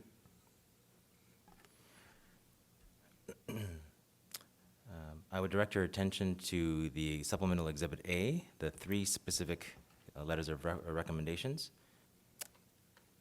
Who is Leon Stepanian? Leon Stepanian is currently one of the staff pharmacists at San Dimas. He had previously been the pick from, I believe it was May or June of 2016 till June of 2017. Your Honor, I would object to this line of questioning because I don't think that this has been admitted into evidence yet. Even though it hasn't been admitted to evidence, we can still find out what it is. I'm going to overrule your objection. Sir, you can continue with your answer. Thanks, Your Honor. And do you personally know Leon Stepanian? Yes, I do. And would you characterize your relationship with him as friendly, both personally and professionally? Yes. Your understanding that he endorses you as not only a staff pharmacist that should be free of probation, but also perhaps serving as a PIC? Yes. Who is Chikara Henry Akita? Henry is also another staff pharmacist at San Dimas. And like Mr. Stepanian, is your relationship similar in nature, would you say, as Mr. Stepanian? Yes, it is. And like Mr. Stepanian, has Mr. Akita also endorsed you to be a pharmacist relieved of your probation term early, as well as possibly having you serve as a PIC? Yes, he has. And finally, Mr. Horace Williams. Horace used to be the director and PIC at San Dimas Hospital until he was relieved of his position. And like Mr. Stepanian and Mr. Akita, does he fully endorse you for the same things as mentioned before? Yes. Did you reach out to these 3 individuals yesterday, and did they provide these exact letters of recommendation yesterday? Yes, they did.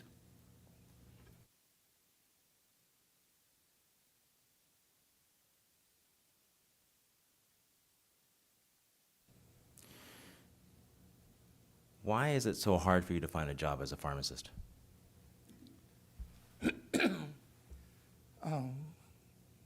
It's hard to find a job while being on probation. All the employers or prospective employers, when I tell them, they just say thank you and move on from there. I would direct Your Honor and the board to the Supplemental Exhibit A of the document entitled List of Places Applied To. On this list, there is a RX relief. Could you explain what that is? RX Relief is a temporary employment agency for both pharmacists and technicians. And do you recall what happened when you went to them and tried to find a job as a relief pharmacist? Yes, I did apply to them, and I never did hear back from them, even after making follow-up calls. Is it your understanding that the reason why they declined to even return your phone calls was because of your current probation status? Yes, it is.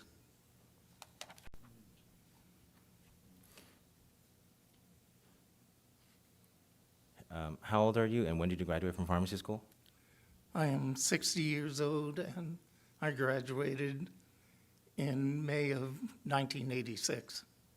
Have you served as a pharmacist in charge in any other capacity or historical professional career? Yes, I have. In 2000, between 2003 and 2004, I was PIC at Doctors Hospital of Montclair. And was this facility an inpatient hospital setting? It was an inpatient setting. Was Glesner Pharmacy an inpatient hospital pharmacy or an outpatient pharmacy? They are an outpatient pharmacy. And is your current employment at San Dimas Hospital inpatient pharmacy? Well, is it an inpatient pharmacy or outpatient? It's inpatient.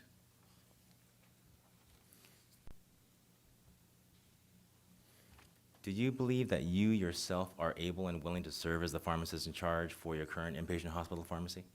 Yes, I do. You shared earlier your enormous personal trials and tribulations, for lack of better description, your daughter, Hannah, and you are attributing your tragic experience with your daughter as the reason why perhaps you were not so good as a pharmacist, why you let things slip. How can you explain to us why you believe that is no longer the case, why that amount of emotion is not going to affect you now? Yes, at that time, her accident and illnesses resulting from it was something new and troubling. And as a caring father, I look out for health and welfare of my daughter and my family. Currently, this is her new normal, and our new normal. She's currently 26 years old and still living with us. There are days when she has a so-so good day, which are very few and far between, and mainly she has worse days, still in constant pain. With the PTSD and the other other diseases, we did get for her a service dog who's with her 24/7. And the dog has an uncanny sixth sense on when my daughter needs pain therapy. The dog will lie on her and will also alert her to certain things. We haven't quite figured out how she knows this, but she does.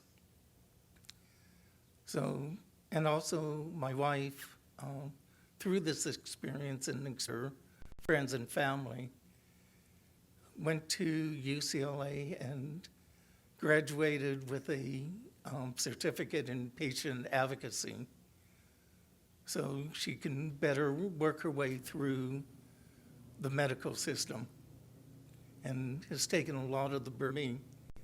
Even though I still do care, it's our new normal, and I've just learned how to deal and cope with it.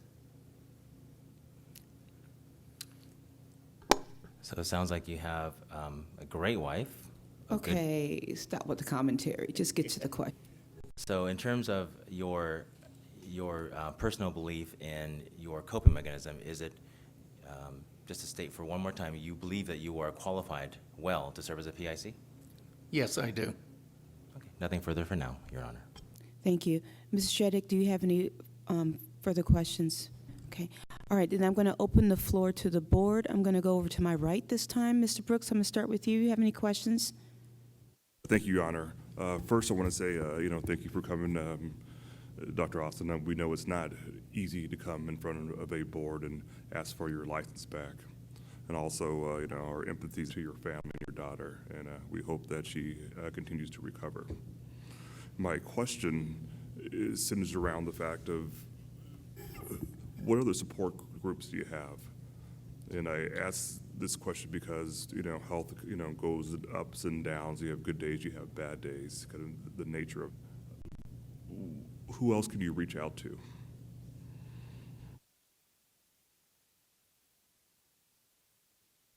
I did seek professional counseling right after the incident did happen at Glesner's. I had a year and a half of counseling. I also have a garden and a fruit orchard where I'm able to escape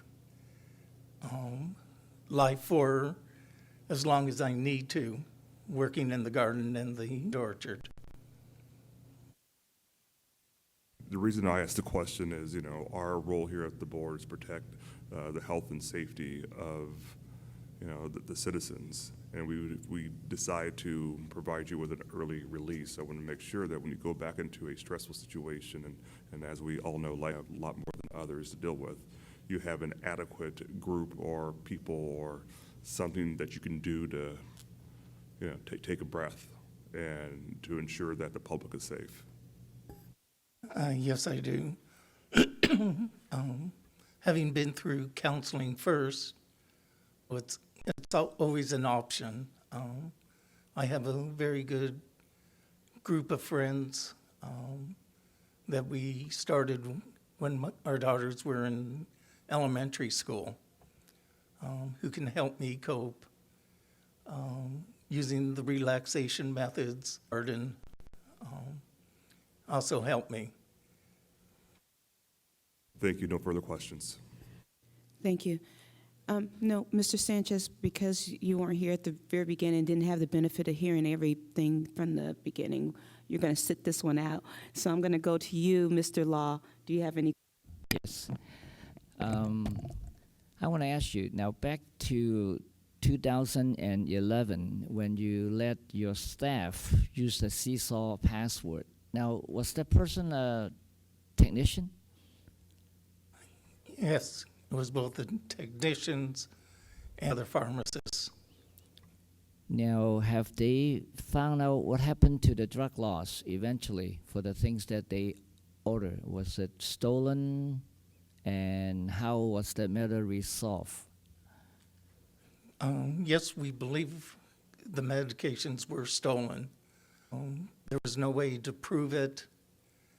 And since that time, I have learned that the pharmacy has put in a locked locker to store the narcotics in that only the pharmacist has the key to.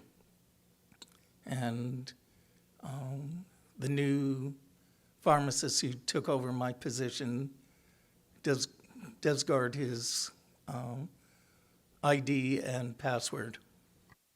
And about the decisions to letting him or her use the pass,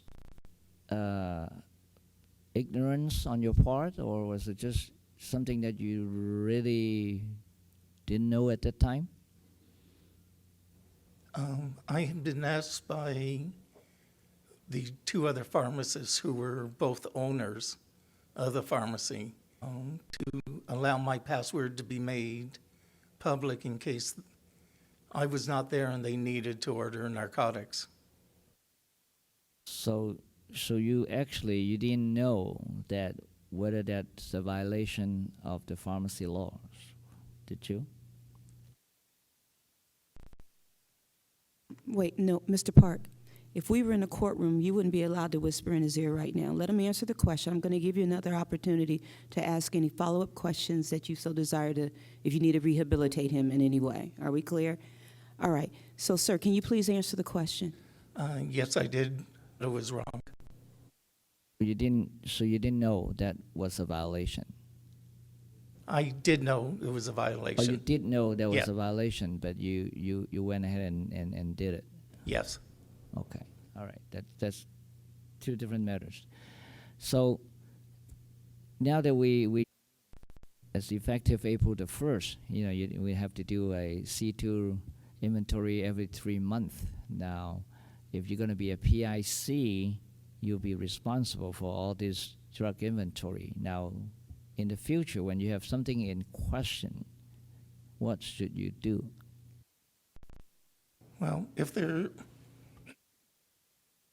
is anything in question, I will go back through the records, see if I can identify who the pharmacist is, and then talk to them and find out what had happened with it. And when we do the counts, we do have 2 pharmacists, one transcribing and one physically counting.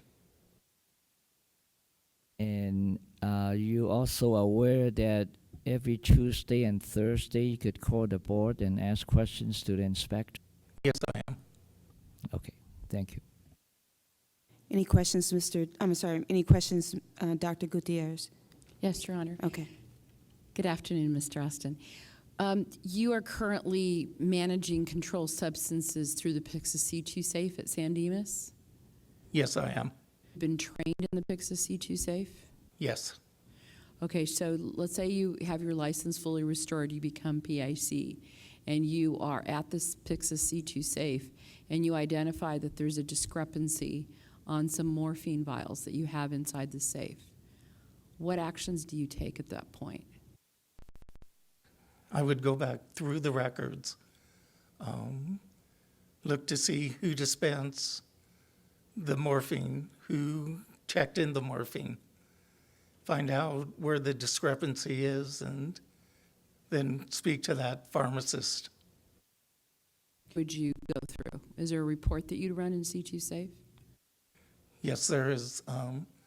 The C2 safe does have a mechanism to send out reports along with the reports that are generated each time medication is received, and also cross-reference that to the invoices provided from our wholesaler.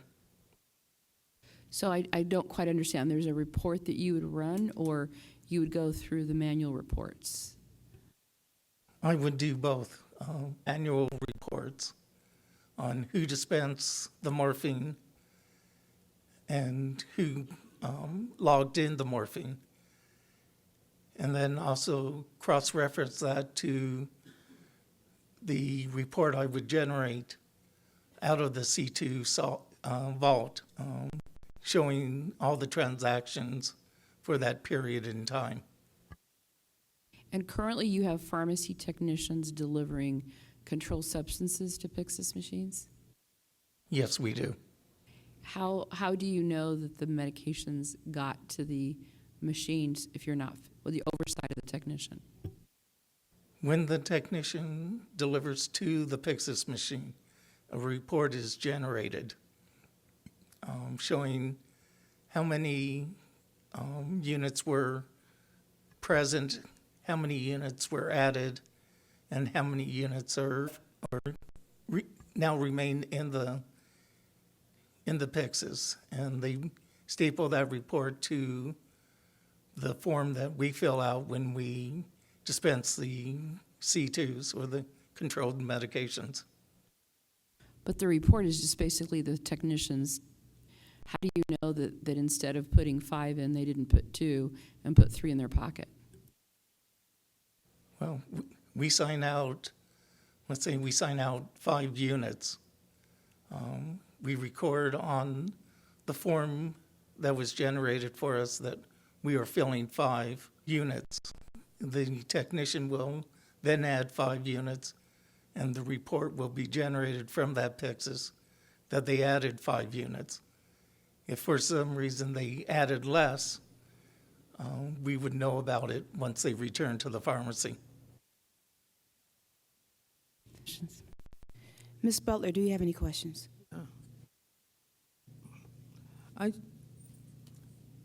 I'm just very curious about the fact that when working at the pharmacy where they had access to your code, drawers were left open, and that the employees would take the drugs out without a pharmacist checking. I mean, as a pharmacist, you know that you're supposed to check every prescription label, and you're supposed to check the controlled substances. I don't know what was allowed at this pharmacy. The controlled substances were in a locked cabinet which was open in the morning, and it was right underneath the main where the technician stood.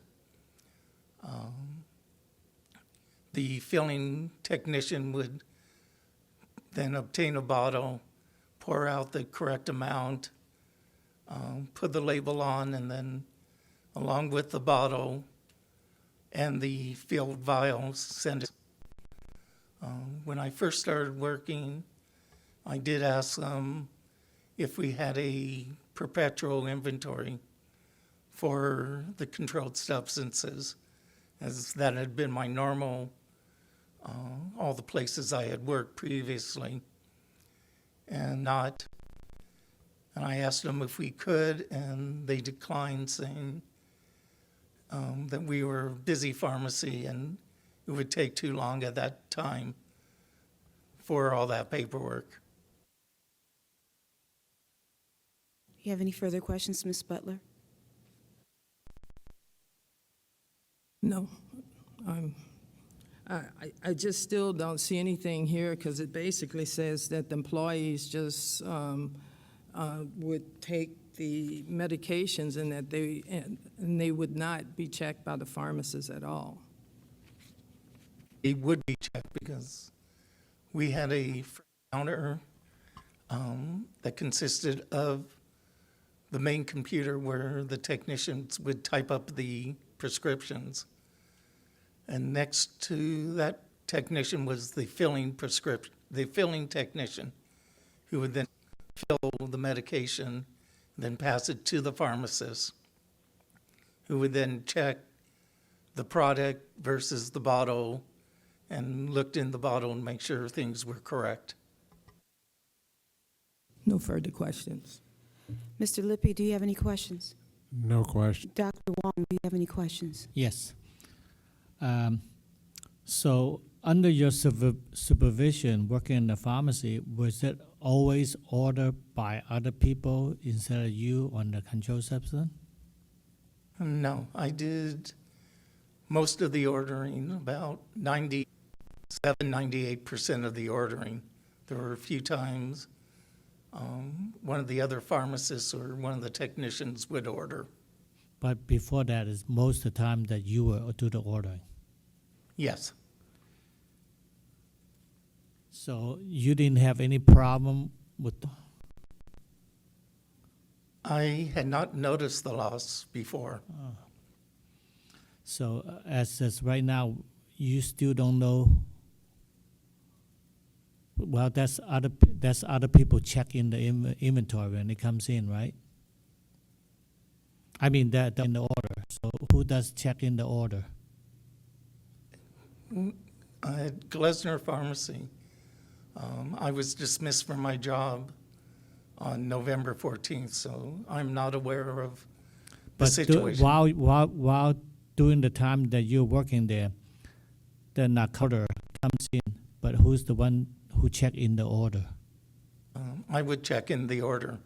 So when you check in the order, so you know there's a certain excess of supply, would you? I should have, but somehow I did not realize it. Mm-hmm. So meantime, still don't know who took those medicine, and the people who took it still working in the pharmacy? We do not know who took it, but we have a very strong suspicion of the technician who took it because the day she was interviewed by the two owners regarding the theft of the medication, she resigned her position and walked out of the pharmacy. So that suspected person was resigned from the pharmacy? Correct. Thank you. Mr. Khan, do you have any questions? Just one supplemental exhibit A. The list of places you applied to, it says Zip Recruiters 13. That's not a name of a pharmacy. That's a job placement agency, right? Yes, it is. So that's just an error? Well, I had been contacted by the recruiters. Oh, I see. So you're saying that you had put your name into the Zipper. Was it for multiple positions or was it? Yes. Okay, I understand. As they came available. Mr. Sheddick, do you have any further questions? No, Your Honor. And Mr. Park, do you have any further questions? Nothing further, Your Honor. All right, so, argument. Mr. Sheddick, do you have a closing argument at this time? Yes, Your Honor. And I would also like to state for the record our objection to Exhibit A as hearsay, cumulative, and not in compliance with BNP Code Section 430 as unverified. With respect to the closing. Hang on. Let me just deal with that first. Okay. Mr. Park, is it your intention to proffer Exhibit A into evidence? It is, Your Honor, under administrative hearsay. I'm going to receive Exhibit A, particularly the letters of reference as administrative hearsay, and the places that he's listed, pages 1 through 17. I'll receive that, but I'm sure the board will put the exact weight of that proffer today appropriately. So, Mr. Sheddick, I'm ready to hear closing argument. Your Honor, just notwithstanding Mr. Austin's serious personal turmoil, he has obviously admitted to his culpability to each of the causes for discipline that were at issue. And those causes for discipline led to serious consideration of appropriate terms for probation. And I don't think that we've seen sufficient evidence to suggest that he has gone above and beyond what's needed for early termination. In other words, no reason to deviate from the set in place in the interest of public protection. Thank you. Thank you, Mr. Sheddick. Mr. Park, do you have a closing argument? Thanks, Your Honor. So Dr. Austin, he's not trying to pull a fast one over the eyes of the Board of Pharmacy. He's not trying to get out of something. He's in a real and serious situation. Is seriously up in jeopardy that he will lose it next month. And unless he is allowed to serve as the pharmacist in charge, pursuant to an early termination of probation, he has a grave risk of losing his job. Given the fact that he's tried many times before and has failed to get a job, the chances of him being able to fulfill the target all the more at risk as well. Given the fact that we're only asking for 1 year early termination, and under the abundance of mitigating circumstances and evidence that we've presented today, we believe that the board should consider an early termination of probation for Dr. Austin. Thank you. Anything further, Mrs. Sheddick? No, Your Honor. Mr. Park? No, Your Honor. Okay, so this matter is deemed submitted as of this date, March 27, 2018. We are off the record. Thank you very much. All right, so we're going to call the next case, which is Keith Chung.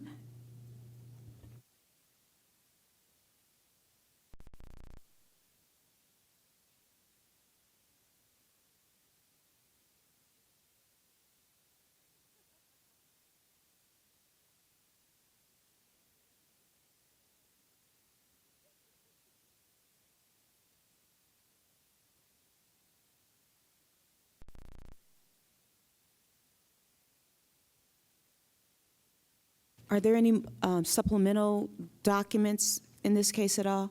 Okay.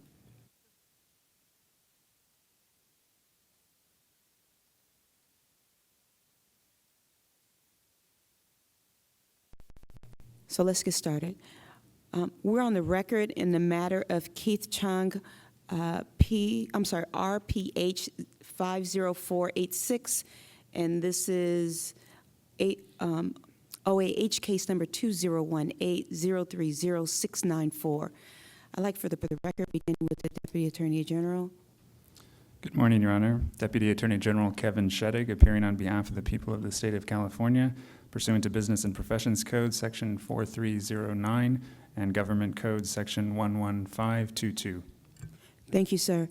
And, sir, you need to press the button. Keith Chung, Keithchung. Thank you, sir. So you're not represented by counsel, correct? No. Okay, so before we get into anything, let me just swear you in right now, because I assume you're going to be tested today, correct? Yes. Let's raise your right hand. Do you swear or affirm that the testimony you're going to give today is the truth, the whole truth, and nothing but the truth? Yes. Thank you. So, Mr. Sheddick, let me go to you and ask if you have a summary at this time. Yes, Your Honor, and I would like to mark for identification and offer into Exhibit 1, which is Petitioner Chung's redacted petition packet and accompanying documents, which I've just submitted to Your Honor. Thank you. I assume there's no objection to this document coming into evidence, sir? No. Okay. So Exhibit 1 is received into evidence. For Sheddick, I'm going to go to you. Thank you, Your Honor. Petitioner Keith Chung was issued pharmacist license number RPH 50486 on September 1st, 1998. In April of 2011, a first amended accusation was filed alleging that on or of 2008, Mr. Chung was convicted of felony animal cruelty and sentenced to 16 months in state prison. Specifically, in 2006, Los Angeles Police Department officers responded to a call of a man beating a dog at an apartment. The officers found in the apartment an injured dog barely in the bathroom of the apartment. The officers found 2 knives, bloodied walls, and a feces-covered floor. In other rooms of the apartment, the officers found a methamphetamine pipe with residue, 21 different prescription drugs, and a dead dog in the freezer. That in 2006, Mr. Chung purchased a Schnauzer puppy from a private party. Later that same day of the purchase, he contacted the seller of the dog to return it because it was too large for his daughter. However, when he returned the puppy, it appeared dead and in fact later died while being transported. It was determined that the puppy had died from trauma to its chest. In addition, in 2010, Mr. Chung was stopped at a DUI checkpoint by a Riverside County sheriff in Norco, California. Mr. Chung appeared to be under the influence of drugs and did in fact have methamphetamine in his possession. He admitted that he used prior to the stop. On September 24, 2011, Mr. Chung executed a stipulated revocation of his license, wherein he admitted to the truth of all the allegations I've just described in the first amended accusation. As part of that agreement, he agreed that if his license was ever reinstated, he would reach the board in the amount of $24,307.50. The decision and order on the stipulated revocation became effective January 11, 2012. On July 9, 2015, the board received a petition for reinstatement from Mr. Chung. He admitted that he had methamphetamine from 2007 to 2010 and that he served time in a penitentiary. He stated that he was in a residential rehabilitation for 6 months for alcoholism, addiction, and gambling. He also stated he was being treated for depression by a psychiatrist and was attending. In addition, he indicated he was developing websites, receiving Social Security disability benefits, attending college, and performing volunteer work. However, effective February 25, 2016, Mr. Chung's petition for reinstatement was denied, as the board at that time found that he failed to establish with public health, safety, and welfare to grant the petition. The board received the instant petition for reinstatement on August 7, 2017. Mr. Chung has submitted 4 letters of recommendation, 2 of which are from licensed pharmacists, 1 from a licensed dentist, and 1 from a citizen. With that, Your Honor, we would reserve the right to ask questions of Mr. Chung after any statement that he wishes to provide. Thank you, sir. Mr. Chung, do you have any, do you have any statement you'd like to make at this time? Yes. We're ready to hear it. 2 years ago, when I applied for petition, my license was and during that 2 years, I had to look deeply into myself why I was that was denied. And one of the things, denial letter was I had anger issues. And I went to numerous anger management classes since then, about 10-month basis. And I went to a few psychotherapy sessions.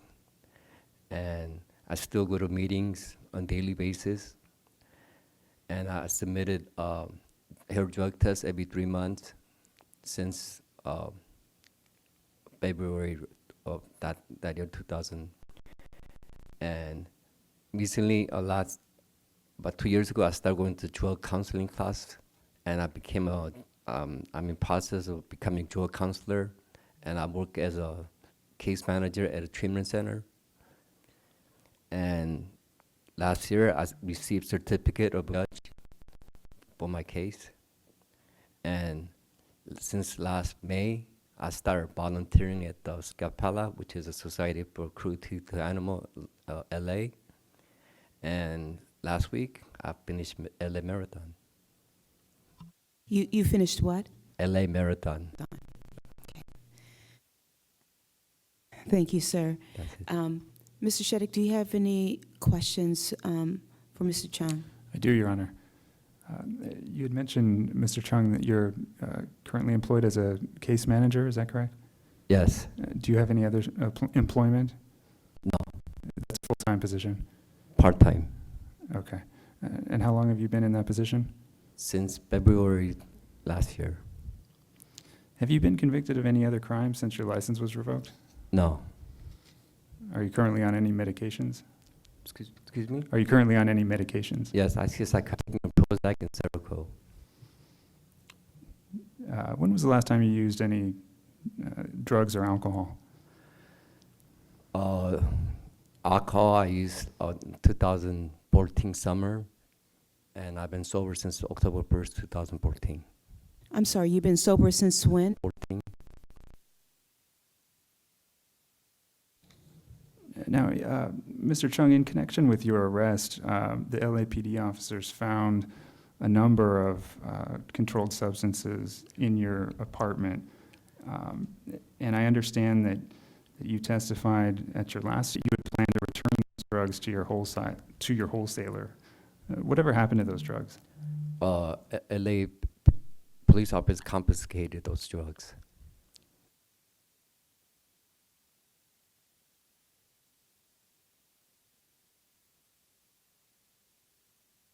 Petition, you indicate that you were, if your license was to be restored, you would most likely be interested in community practice. Can you elaborate on that a little bit? Community pharmacy is the only place I worked at since I was licensed, so I just put that. Is there any other type of practice? Yes, but I don't know what. Can you tell me how you've kept up with changes in pharmacy practice since the time of your revocation back in, I think it was January 1, 2012? It's just, I was thinking, I tried to look for online. The thing I found was Netflix board exam testing questions. Center is called rxprep.com, so I've been studying that. Is that all? Yes.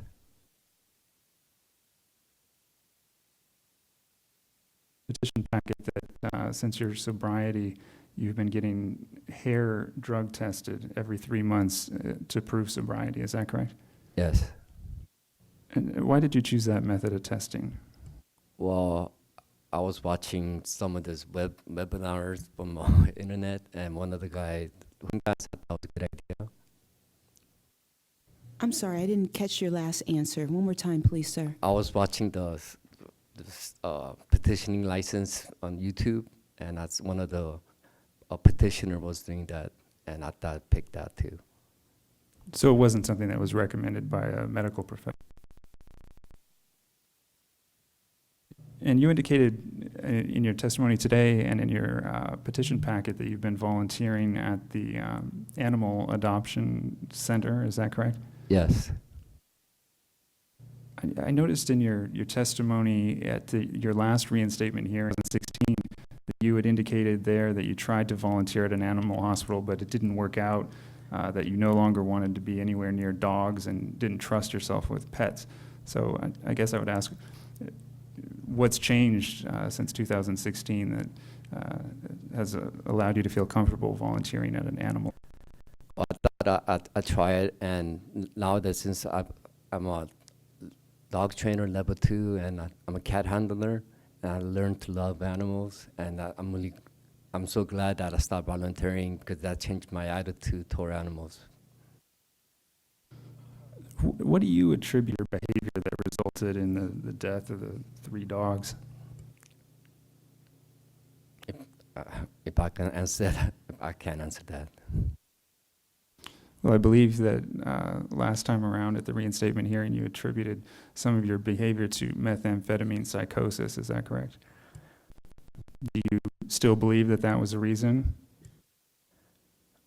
I have no excuse for what I done, and I have no reason for it. Have you taken any steps to address the cause of that behavior to satisfy the board that that won't happen again? Yes. I'm on anger management, and I'm sober, I go to meeting on a daily basis, and I still see psychiatrists and I'm trying to help others by being a drug counselor. You mentioned that you had studied the 2017 RX Prep course book. Is that the only pharmaceutical literature you've studied in the past year? Yes. Do you feel that's sufficient to keep current with the developments in your field? I really don't know, because I've been studying it, but there's so many new drugs, and I'm still trying. Taking a look at the continuing education certificates that you provided with your petition, it appears that all the courses were just recently taken in 2016 and 2017. Is that correct? So getting back to the time of your revocation in 2012, why'd you wait until 2016 before you started taking continuing education courses? I think when I petitioned last time, I did submit a continuing education courses that time, which was 2015, and this 15 to now. Okay, so you've taken other courses, but they weren't submitted along with this packet, is that correct? Yeah, that was last submission. Okay. So just to wrap up, what do you think has changed in your situation since you last filed a petition for reinstatement when you were denied? Number one, I'm still sober, and I did receive a certificate of rehabilitation from the judge in last May, and I do community service at the animal shelter on a weekly basis, and I'm going to school to help others who's suffering from addiction, and I do have a sponsor and sponsee at meetings. And I ran a LA Marathon. Thank you, sir. I'm going to turn the floor over to the members of the board for questions. I'm going to go first to you, Mr. Khan. Do you have any questions? Not at this time. Dr. Wong, do you have any questions? No. Mr. Lippy, do you have any questions? No. Ms. Butler, do you have any? Only one. So are you still taking classes in anger management? I got to talk to my psychiatrist about that. I just finished anger management class last February, just 10-week course. And once I'm continuing on, usually I go to VA hospital for that. And I had to talk to my psychiatrist to reschedule for anger management and other psychotherapies. So that's something that you could take at the Veterans Affairs Medical Center at any time, or it's something that... Set up, takes about a couple of months to set it up. Okay, thank you. Thank you. Dr. Gutierrez, do you have any questions? Good afternoon. Are you still attending AA meetings? On daily basis, yes. I'm sorry, daily basis? Yes. Have you testified at AA about your... Yes. Thank you. Mr. Law, do you have any questions? It's been at least 6 years since you have been practicing in a pharmacy. So would you agree to taking the CPJ exam as a prerequisite for... Yes, anything. Anything. Okay, thank you. Mr. Sanchez, do you have any questions? No, I don't have any questions. Mr. Brooks, do you have any questions? No questions, Your Honor. Thank you. Mr. Shetik, do you have any further questions for Mr. Chung? No further questions, Your Honor. I'm ready for closing arguments at this time, sir. Thank you, Your Honor. would just reiterate that the allegations that Mr. Chung has admitted to are obviously out of the ordinary with the degree of severity on multiple fronts. It's not just a drug issue. There's his own drug use, the diversion of drugs at his apartment that weren't properly accounted for, very serious issues.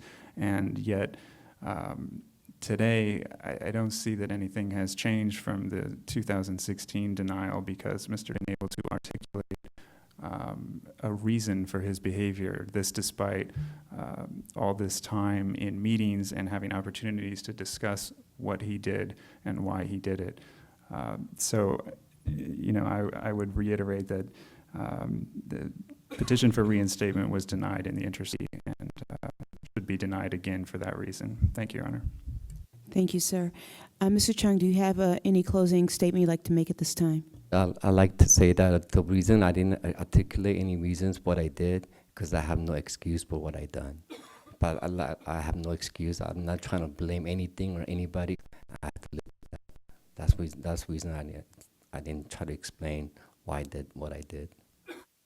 Thank you. Anything further, Mr. Sheddick? No, Your Honor. Thank you. Okay. Anything further from you, Mr. Chung? No. Okay. This matter is deemed submitted as of this date, March 27, 2018. We are off the record. Thank you very much. All right. You come on up. We're going to take a 5-minute, and I mean a 5-minute comfort break. The next case is Angela Forcucci.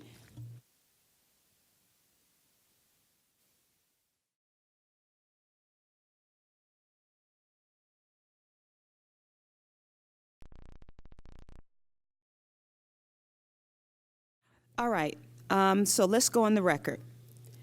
We're on the record in the matter of Angela, this is the petition for early termination of probation, RPH 49860.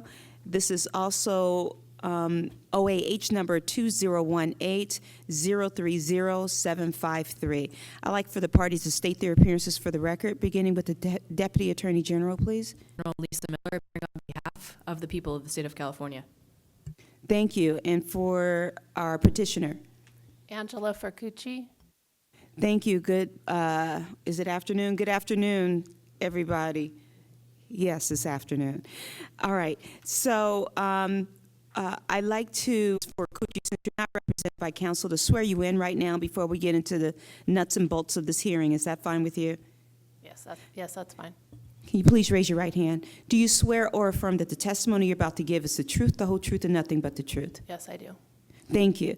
And again, can I get you please to state and spell your name for the Forcucci, Angela Forcucci. Thank you, Ms. Forcucci. So I'm going to go to you, Ms. Miller. Is there a summary you wish to make at this time? Yes, Your Honor, thank you. First, I would like to mark for identification and offer into evidence Exhibit 1 and accompanying documents. It is so marked. Do you have any objection, Ms. Forcucci, to having this document entered into evidence? No, Your Honor. Okay, so Exhibit 1 is received. Thank you. Thank you, Your Honor. I will now proceed with the summary of the case. Thank you. Petitioner was issued pharmacist license number 498/1997. On February 14th of 2014, an accusation was filed alleging that petitioner in the pharmacy where she was pharmacist in charge acted as a wholesaler during the time period of November 2009 to February 2011 by selling or furnishing 1,000 drugs to McGowan Enterprises on 701 different occasions. Petitioner did not have personal involvements in the ordering, billing, or selling of the drug products, and she had no knowledge either. After consideration of the facts, the board decided to place petitioner on probation in conjunction with other probation terms. As part of the stipulated settlement, petitioner was ordered to pay the board $5,000 for the cost of investigation and prosecution, and at this time, costs have been paid in full. She was also ordered to complete 40 hours of community service, which she completed the first year of probation. Petitioner was also ordered to complete 10 hours of remedial education, which she likewise completed during her first year of probation. She filed her petition for early termination of probation on August 27th of 2017, And as part of her documentation, she submitted 4 verified letters of recommendation with her practice pharmacist and 2 came from doctors. While one of her recommenders was not aware of her disciplinary history, all stated she was an excellent pharmacist. Petitioner indicated in her petition that in addition to completing probation requirements of the remedial education, she voluntarily completed a pharmacy law regulations, which consisted of 5 webcasts and reviewing and analyzing 26 monographs and taking a comprehensive exam. She additionally stated that she wishes to pursue training as an advanced practice pharmacist and to be able to supervise interns and educate them in sterile and non-sterile. Now prepared to pursue questions for Petitioner unless she wishes to make an opening statement. Thank you, Ms. Miller. Ms. Forcucci, do you wish to make an opening statement at this time? Yes, I do, Your Honor. I'm ready to hear it. Okay. And I've prepared a written statement. I hope that's okay, so I can keep my thoughts organized. That's fine. Okay. Okay, so I would like to tell you a little bit more about myself and the details show that patient care is my priority and that patients will not be affected adversely if my probation is ended early. I have been a pharmacist for over 20 years, graduating from the UCSF School of Pharmacy in 1997. I completed a pharmacy practice residency at Kaiser Permanente in San Diego, which integrated, I believe my education and training prepared me for the role of a clinical pharmacist. Unfortunately, my schooling did not provide me adequate guidance in pharmacy law. I mention this not to excuse what happened, but to say that I did not deliberately evade pharmacy rules and regulations. I have always considered myself an honest and ethical professional would abide by the same expectations. Throughout my experiences, I have built a solid background in many therapeutic areas. My residency taught me how to evaluate patients and assist in the proper management of various disease states. Additionally, I have practiced in many non-traditional pharmacy roles, which include creating a clinic at Kaiser, reviewing prior authorizations for high-cost medications and dispensing specialty products at Prescription Solutions, supporting the sales staff through my role as a medication specialist in pharmaceutical industry at GlaxoSmithKline, and many years in the hospice and home care setting. Position requires an understanding of the law, and this, you will see, is where my prior experience and knowledge were deficient. In 2001, shortly after the birth of my daughter, I began my employment with Advanced Pharmacy Home Care in Escondido, California. I wanted to work part-time, and this family-operated pharmacy allowed me the flexibility to continue to work in the profession that I enjoyed and thrived. The owner was the PIC of the pharmacy, and he had established a successful home health and durable medical equipment business. For 4 years, I worked 1 to 2 days per week. In 2005, I left Advanced Pharmacy to work full-time at Prescription Solutions for a limited term. The owner of Advanced Pharmacy became ill and requested that I return to help him staff the pharmacy. I supported him until he passed away in December 2007. Since I was the only other pharmacist working there, the family asked me to stay to help them maintain the pharmacy portion of the business and act as the PIC. Closed-door pharmacy was a DME business that could remain open when I wasn't there. My schedule was very flexible, and I was always on call. If there was a drug to dispense or a compound to prepare, I would report to the pharmacy. In hindsight, this arrangement was not a good idea because I was not aware of the things that were going on when I did know that the previous PIC had conducted business with the wholesaler, Acute Care Pharmaceuticals, for many years. They were neighbors and close friends. My understanding was that the drugs that were ordered by the pharmacy and supplied to the wholesaler were used to prepare medical crash carts for hospital use. Following the death of the PIC, the wholesaler continued Advanced Pharmacy. I was not involved in the process of ordering, receiving, or billing of the drugs that were ordered. Again, knowing what I know now, I would have kept better control of what was being ordered through our drug wholesaler. This would have prevented the gray market acquisition and distribution by Acute Care Pharmaceuticals, or at least removed Advanced Pharmacy's endeavor. I did not know that I was allowing a wholesaler to use Advanced Pharmacy's license and do an ethical business. In March 2011, almost 2 years prior to the board's investigation, I terminated my employment with Advanced Pharmacy for several reasons.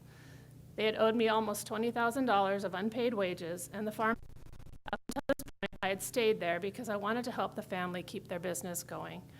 This was a decision that I regret. I hope you can understand the unfortunate events of me becoming PIC at Advanced Pharmacy.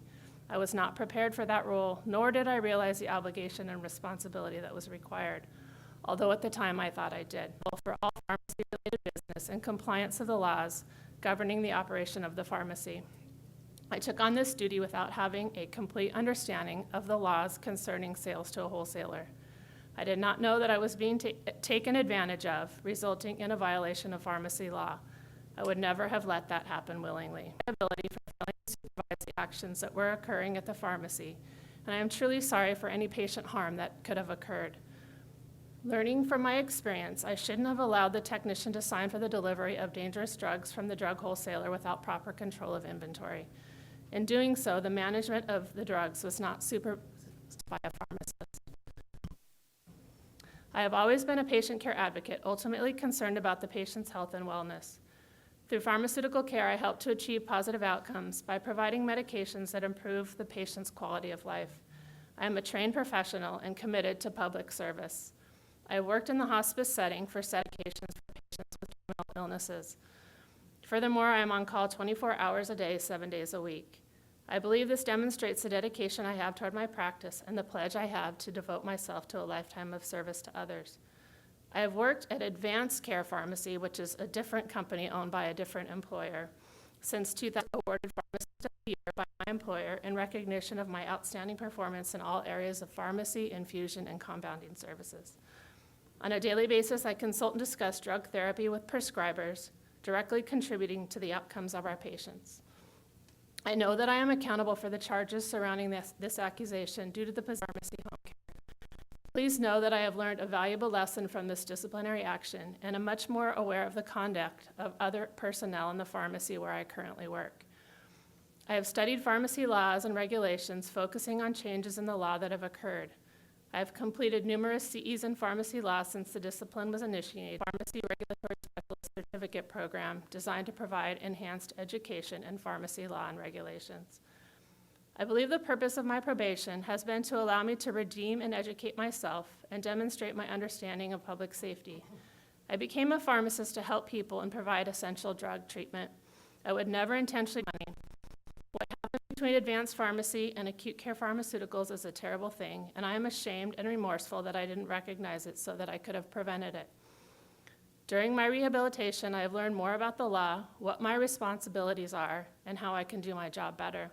For these reasons, I believe that the purpose of my probation has been. I thank the board for allowing me to present my case today, and I hope that you can consider all the details that I have provided when discussing my case.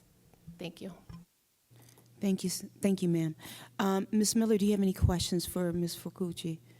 Yes, Your Honor, thank you. Ms. Forcucci, have you taken any other application for early termination? Yes, since submitting my application, I've completed 9 more CE hours of continuing education. In your application packet, you answered no to questions 14 and 15, which was regarding being on probation and under discipline. Have you no to those questions? Can you show me exactly what?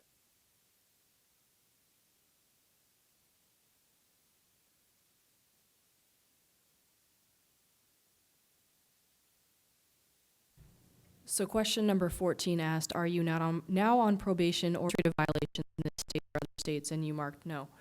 Was that an accident? Yes, it must have been an accident. I must have thought criminal, but yeah, administrative, yes.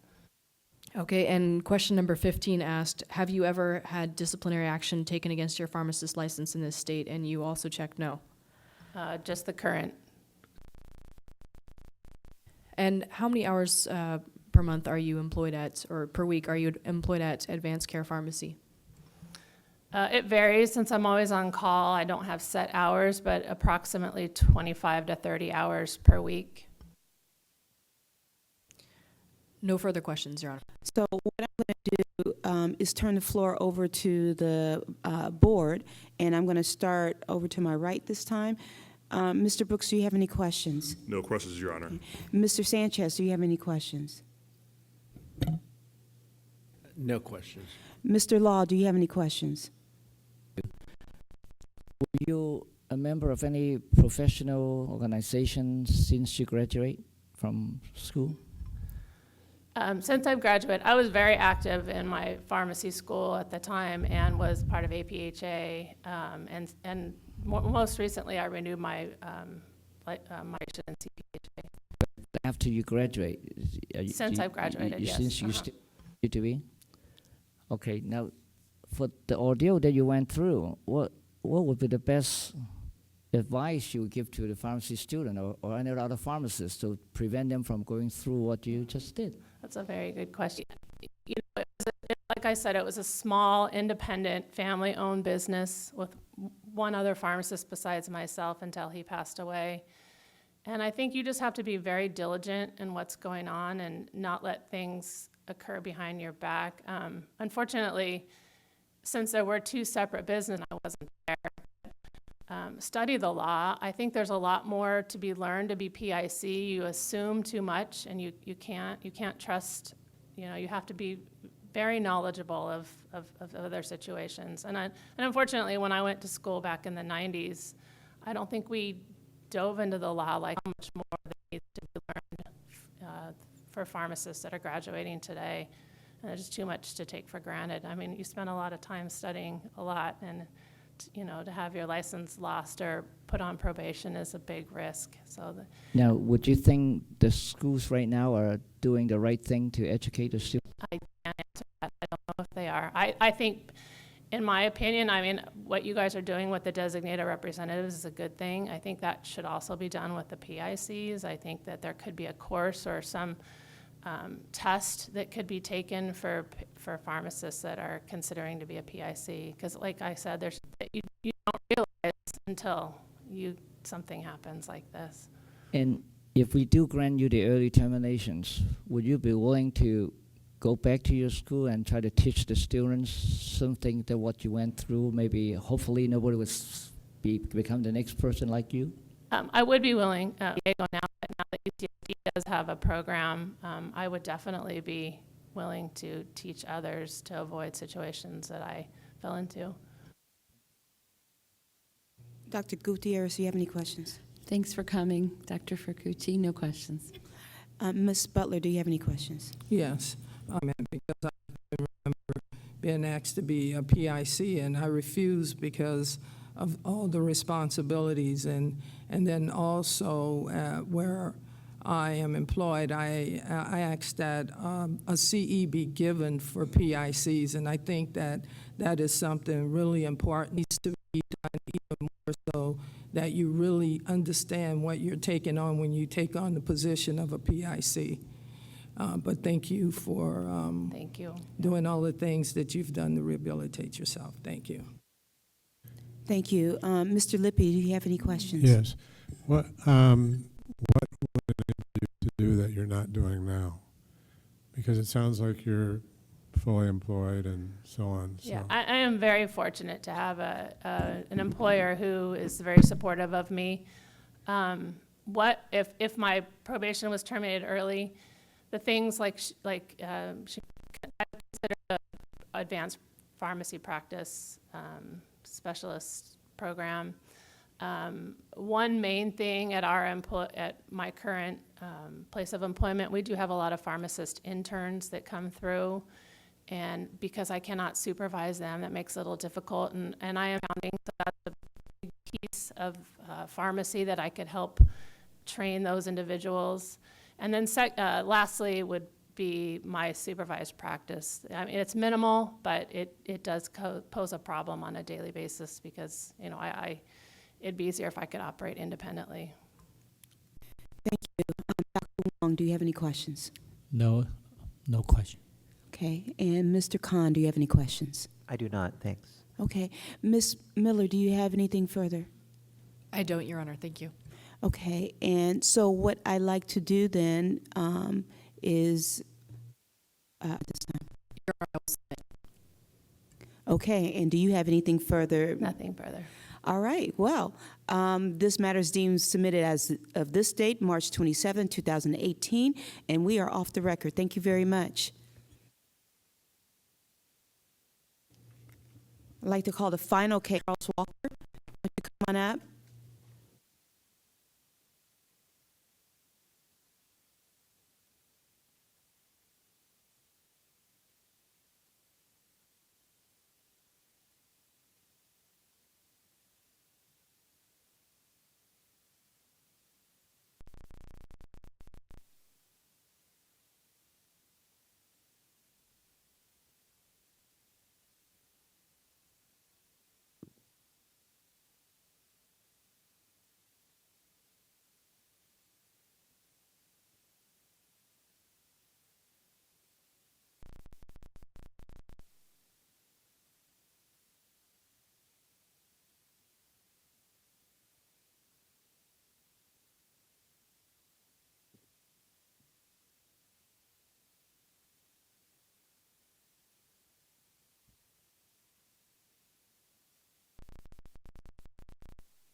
Before we get started, Mr. Shattuck, do you happen to have an OAH number for this case handy?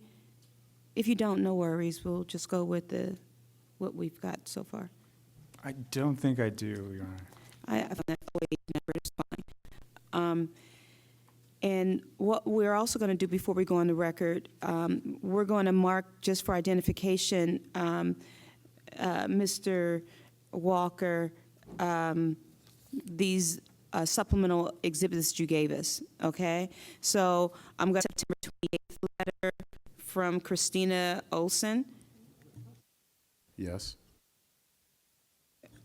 I'm going to mark as Exhibit B the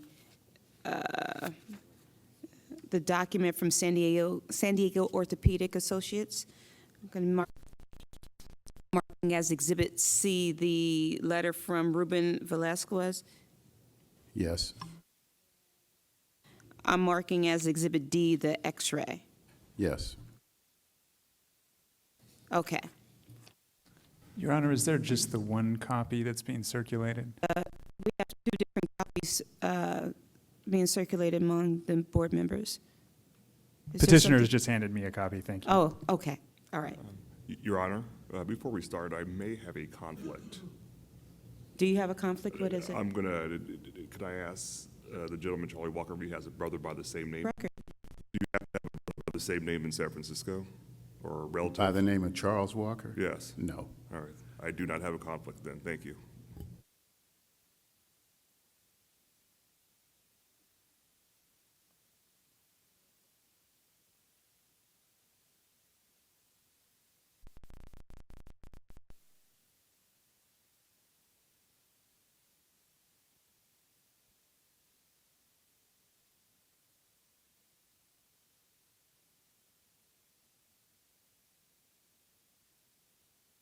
All right, let's go on the record. We're on Charles A. Walker. This is a petition for early termination of probation, and this is RPH number 32316.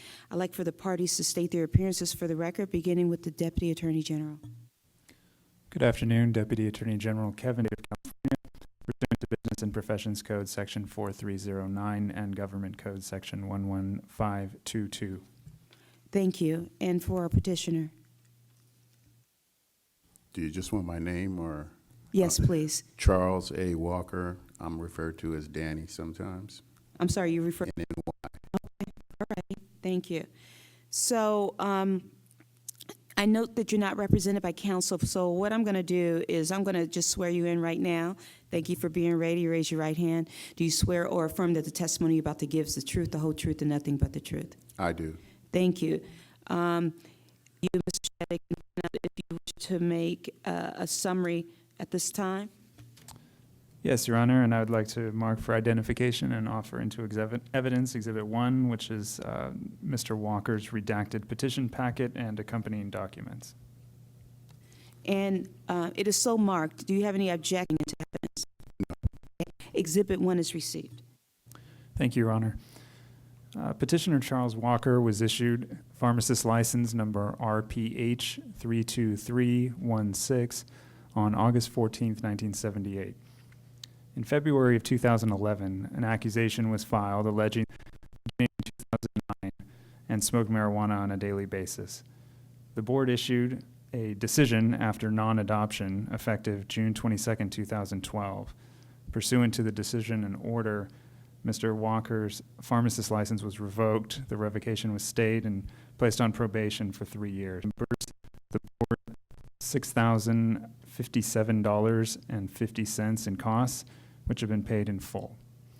In addition, Mr. Walker was ordered to contact the Pharmacist Recovery Program, PRP, for evaluation and treatment, which he completed in July of 2016. Lastly, of course, in September 2017.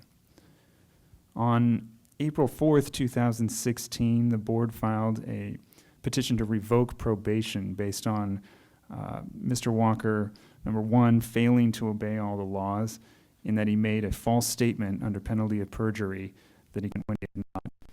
Number two, he'd failed to report to the board quarterly in that he submitted his quarterly report over 2 months late, only after being advised that he had failed to submit one. Number 3, he failed to provide evidence of continuing education from January 1st, 2014 through. And finally, number 4, failing to submit to the board for prior approval the name and qualifications of a single physician, nurse practitioner, physician assistant, or psychiatrist to coordinate and monitor any prescriptions for controlled substances. The board issued a decision in 2016 revoking his pharmacist license. The revocation was stayed, and 1 additional year of probation was added. The board received the instant petition for early termination on August 23rd, 2017. Mr. Walker has submitted 4 letters of recommendation, 1 from the leader of his recovery group and 1 from a citizen. Mr. Walker has also submitted continuing education certificates totaling 30 hours taken from June 2016 through November 2016. In addition to the documents that we've just been presented, we'll let Mr. Walker describe. With that, Your Honor, we would submit on the evidence and reserve our right to ask questions of Mr. Walker after any statement that he may wish to provide. Thank you. Mr. Walker, do you wish to make an opening statement? Yes, I do. Okay. First of all, it's taken me a few years to get in this seat, so thank you for hearing me. On June 24th, 2014, I submitted a package for early termination of probation, and it was received by the board on July 14th, 2000. I had completed 30 units of CE. I submitted 4 letters, and I had done everything that was possible in order to get a petition hearing. On July 8th, 2015, I tried to get in contact with the board to ask them why I was told that a date has not been set for my hearing at that point. On October 27th, 2015, I asked again about it, and they said they were waiting for a date for the board to see my petition through. At that time, I had thought when October 15, 2015, you received a little renewal statement in, and I said that, yes, I had done my CE, assuming that I had already done it in order to see the board for my petition in 2014. I didn't realize that it had been almost 2 years before and that I had not done my CE. And that's when I received a letter stating you had not completed your CE for that time period. You know, this whole thing started with a pharmacist who was trying to get help, and he was trying to get help through the pharmacy program. It started 8 years ago, and since that time, I've lost my job, lost my dad, had major foot surgery, got married, got 2 new grandkids, and taking care of my mother. And that's all I have to say now. Thank you, sir. So I'm going to turn the floor back over to you, Mrs. Sheddick. Do you wish to ask any questions? Yes, just a few. Thank you, Your Honor. Okay. Mr. Walker, are you currently employed? When was the date of your last employment? 3/15/2015.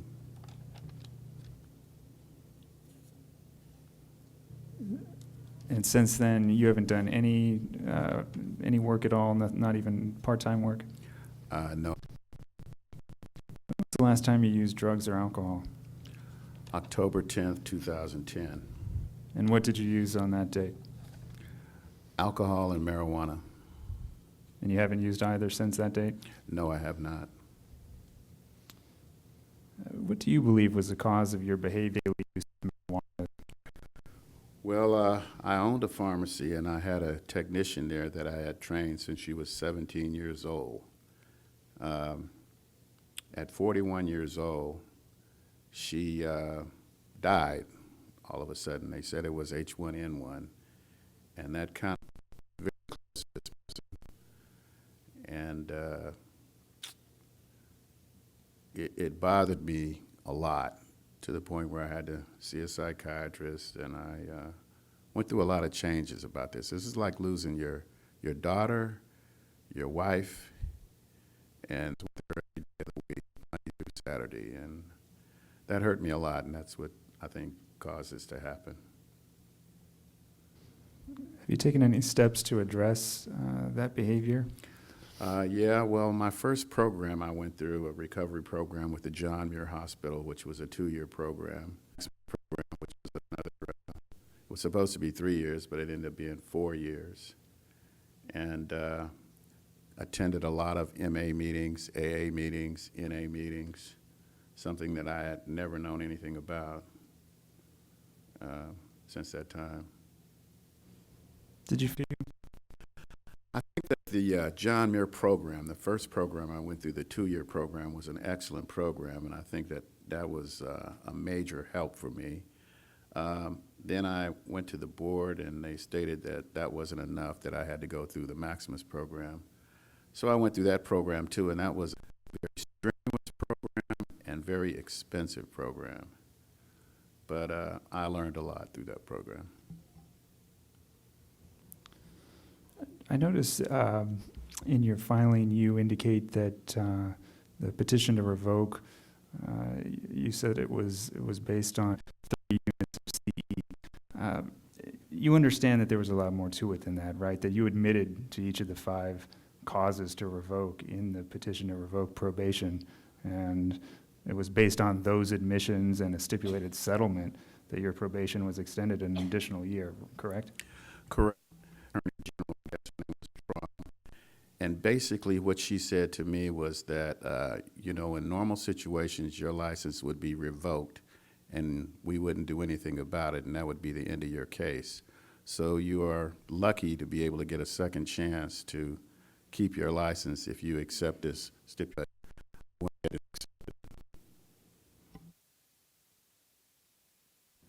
So are you taking issue with your admissions to the causes to revoke? No, I'm just telling you the circumstances, but why I had to say yes. You had mentioned on the record to Danny, and I noticed there's a letter of recommendation, a character letter that you've submitted that refers to you as Danny. Can you tell me why that's a nickname? Okay. This is a long story, but I'll try to make it short. Please make it short. I will try to do that. Thank you. I was born, my grandmother said, your name is going to be Charles. My mother said, no, I'm going to call you Danny. And that's how I got the name Danny.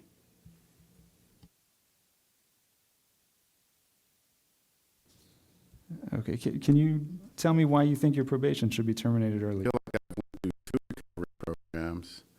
I've had over 400 drug tests, and I'm still drug testing today. I completed my ethics course. I haven't missed any check-ins. I can't get a job because I'm on probation, and I have a foot injury, so I have to find it extremely difficult to find. I've completed all my CE for this term and the next term, and I've learned my lesson. I have no further questions, Your Honor. Thank you. What I'm going to do, sir, I'm going to turn the floor over to, this time? I lost count. Okay, so Mr. Khan, do you have any questions? Yes, I do, Mr. Walker. I wanted to follow up on, I think you had mentioned that you were last employed in March of 2015, is that correct? That's correct. And the letter dated September 2016, correct? That's correct. And that letter very clearly says that you suffer from right ankle pain, and it is the medical opinion of Dr. Olson that you should not stand when you work, correct? That's correct. Between March 2015 and that date, September 2016, is roughly describe when you first developed this pain, whether you had been seeing Dr. Olson previously or other doctors, and whether they had informed you of a similar recommendation that you cannot work other than by sitting? Dr. Olson was the physician that performed the surgery on my foot at that 2015. She was following me up until 2016.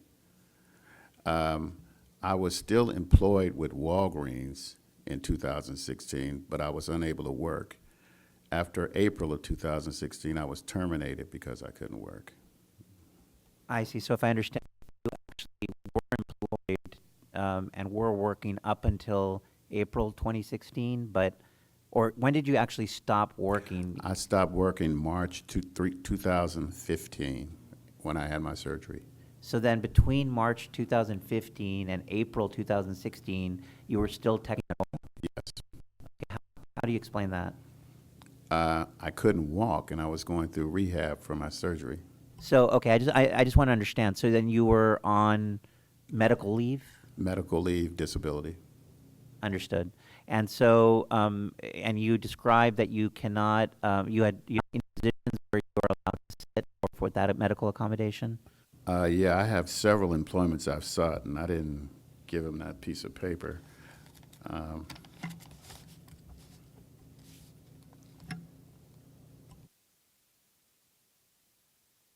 Would you like to hear the names of all the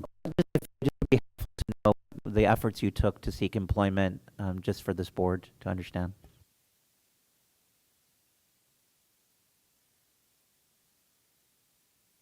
Just a second here, I'll find it. Okay, Costco Pharmacy, San Diego, Rivera, R. Klein Associates in San Diego, the Judge Group with Joan Valares, who, by the way, said that I probably would get a job if I was not on probation. Rite Aid of San Diego, CVS San Diego. I attempted to get a job again with Walgreens as a verification pharmacist, and I was told at that time they didn't need one, but that I would be put on hold for later. United Healthcare, Med Impact, Safeway, Kaiser, Scripps Health, Walmart, Sam's Club, Raley's, AHS, Healthcare Staffing Professionals, RE Community Pharmacy, U.S. Consulting Clinical Pharmacy, Pharmacist Data Trust. Thank you. And you, summarizing, I think you have two impediments that you've articulated as to why you can't seek employment. That is correct. And for many of these employees that you identified, you had indicated to them that you can't work other than by sitting, correct? Correct. And the second impediment you've identified this afternoon is also to do with the fact that you are on probation. And is it your testimony that several of those lawyers that you applied to mentioned or referenced in denying or rejecting your application that you were on probation? Yes. Thank you. And the fact that I'm 67 years old. So age also as well. Yes. Thank you. Nothing further, Your Honor. Thank you. Dr. Wong, do you have any questions? But anyway, is it now you have any job offering now? I mean, would an early termination of the probation will help you get another job? You know, I think that I may be able to get this job at the Judge Group for prior authorization pharmacist with Joan Villar. In fact, she had mentioned to me that once the probation is over to get in touch with her. And he will accommodate your that you cannot stand and while you Yes, work? she's aware of that. Okay, thank you. Mr. Lippy, do you have any questions?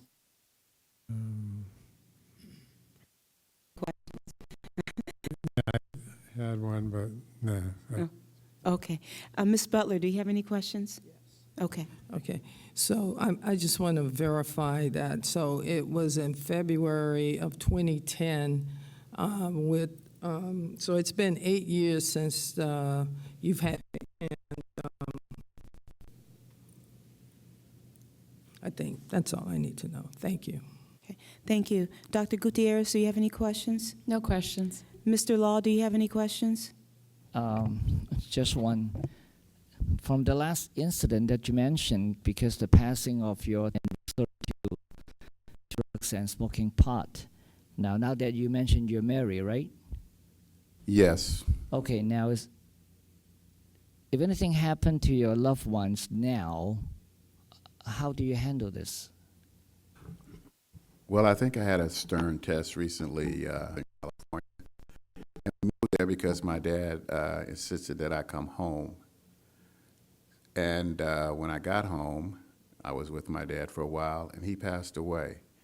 And I think that's as close as a person can get for me to handle that situation. I mean, granted, as time went on, the other situation was like all of a sudden. But I think after many conversations with various people that I handled the death situation a little bit better than I did in the past. Mr. Sanchez, do you have any questions? Speaking to the board. Thank you. It's unfortunate you've had a lot of tragedy in your life after you had the incident, but I really hope that you can continue with the profession. Yeah, I hope to too. I'm sure I won't be doing 40-hour-a-week stand-up jobs. Thank you. Before I turn the floor back over to you, Mr. Sheddick, I want to take a moment, Mr. Walker, and go through the exhibits that you are proffering today.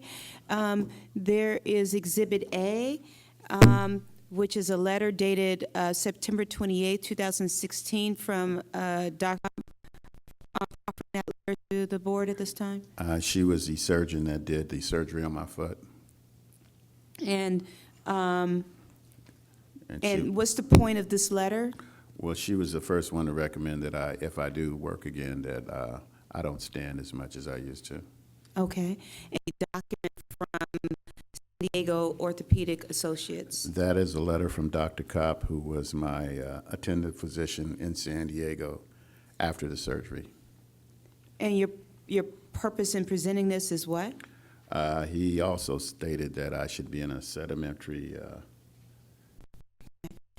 And there's a letter from Dr. Velasquez. What's your purpose in presenting this letter?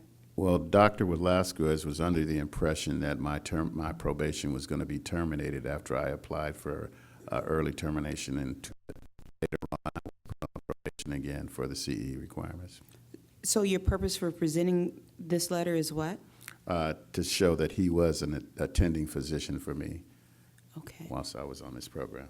And then Exhibit D, which is the X-ray. What is? Prove that I have an injury. Okay. All righty. So I'm going to turn. Well, first of all, board members, do you have any further questions based on the questions I just posed regarding the exhibits? No. Mr. Sheddick, do you have any further questions for Mr. Walker? A couple of questions, and I would object to the admission of the document. Okay, well, they haven't been offered yet, but I take your objection under submission. Mr. Walker, you testified that you last worked on March 15th, 2015, correct? Correct. And the October 8th, 2014. Is it the case that you didn't report your employment after 2014 to the board? No, 2014, I was still working. 2014 is when I had my injury. Okay, so is it 2014 until March 2015 date? No. October 2014, I had the injury. I continued to work in March. March 15th is when I had my surgery and I was no longer able to work at all.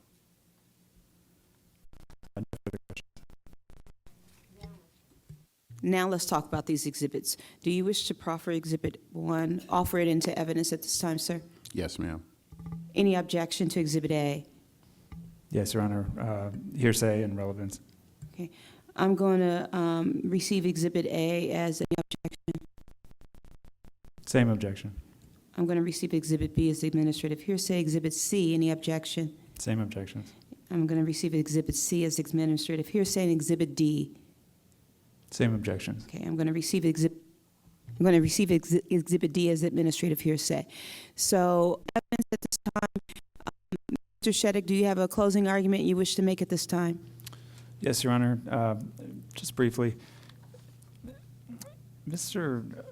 Walker has not been employed for a long time, and obviously that's create difficulties in the board's ability to monitor. He's spoken about some efforts that he's made and some reasons for his behavior, which are commendable. But his probation terms were set for a reason, and I don't think that we've seen enough, especially given the length of time that he's been unemployed. Thank you. Thank you. Mr. Walker, do you wish to make a closing argument at this time? Yes, I'd like to say that I've learned a lot through the programs that I've attended and been through, and I'd like to continue working as a pharmacist as much as I can. And what hurt me the most out of all of this ordeal was when I was accused of being a public risk. Been working in pharmacy for 40 years, and I don't feel like I've ever been a public risk to anyone. That's all I'd like to say. Okay. Thank you. Just a housekeeping matter, Your Honor, I've been handed the OAH case number, if you'd like that. You can state it just for the record. Thank you. Yeah, OAH 20180300701. Thank you. Thank you, sir. So this matter is deemed 27, 2018.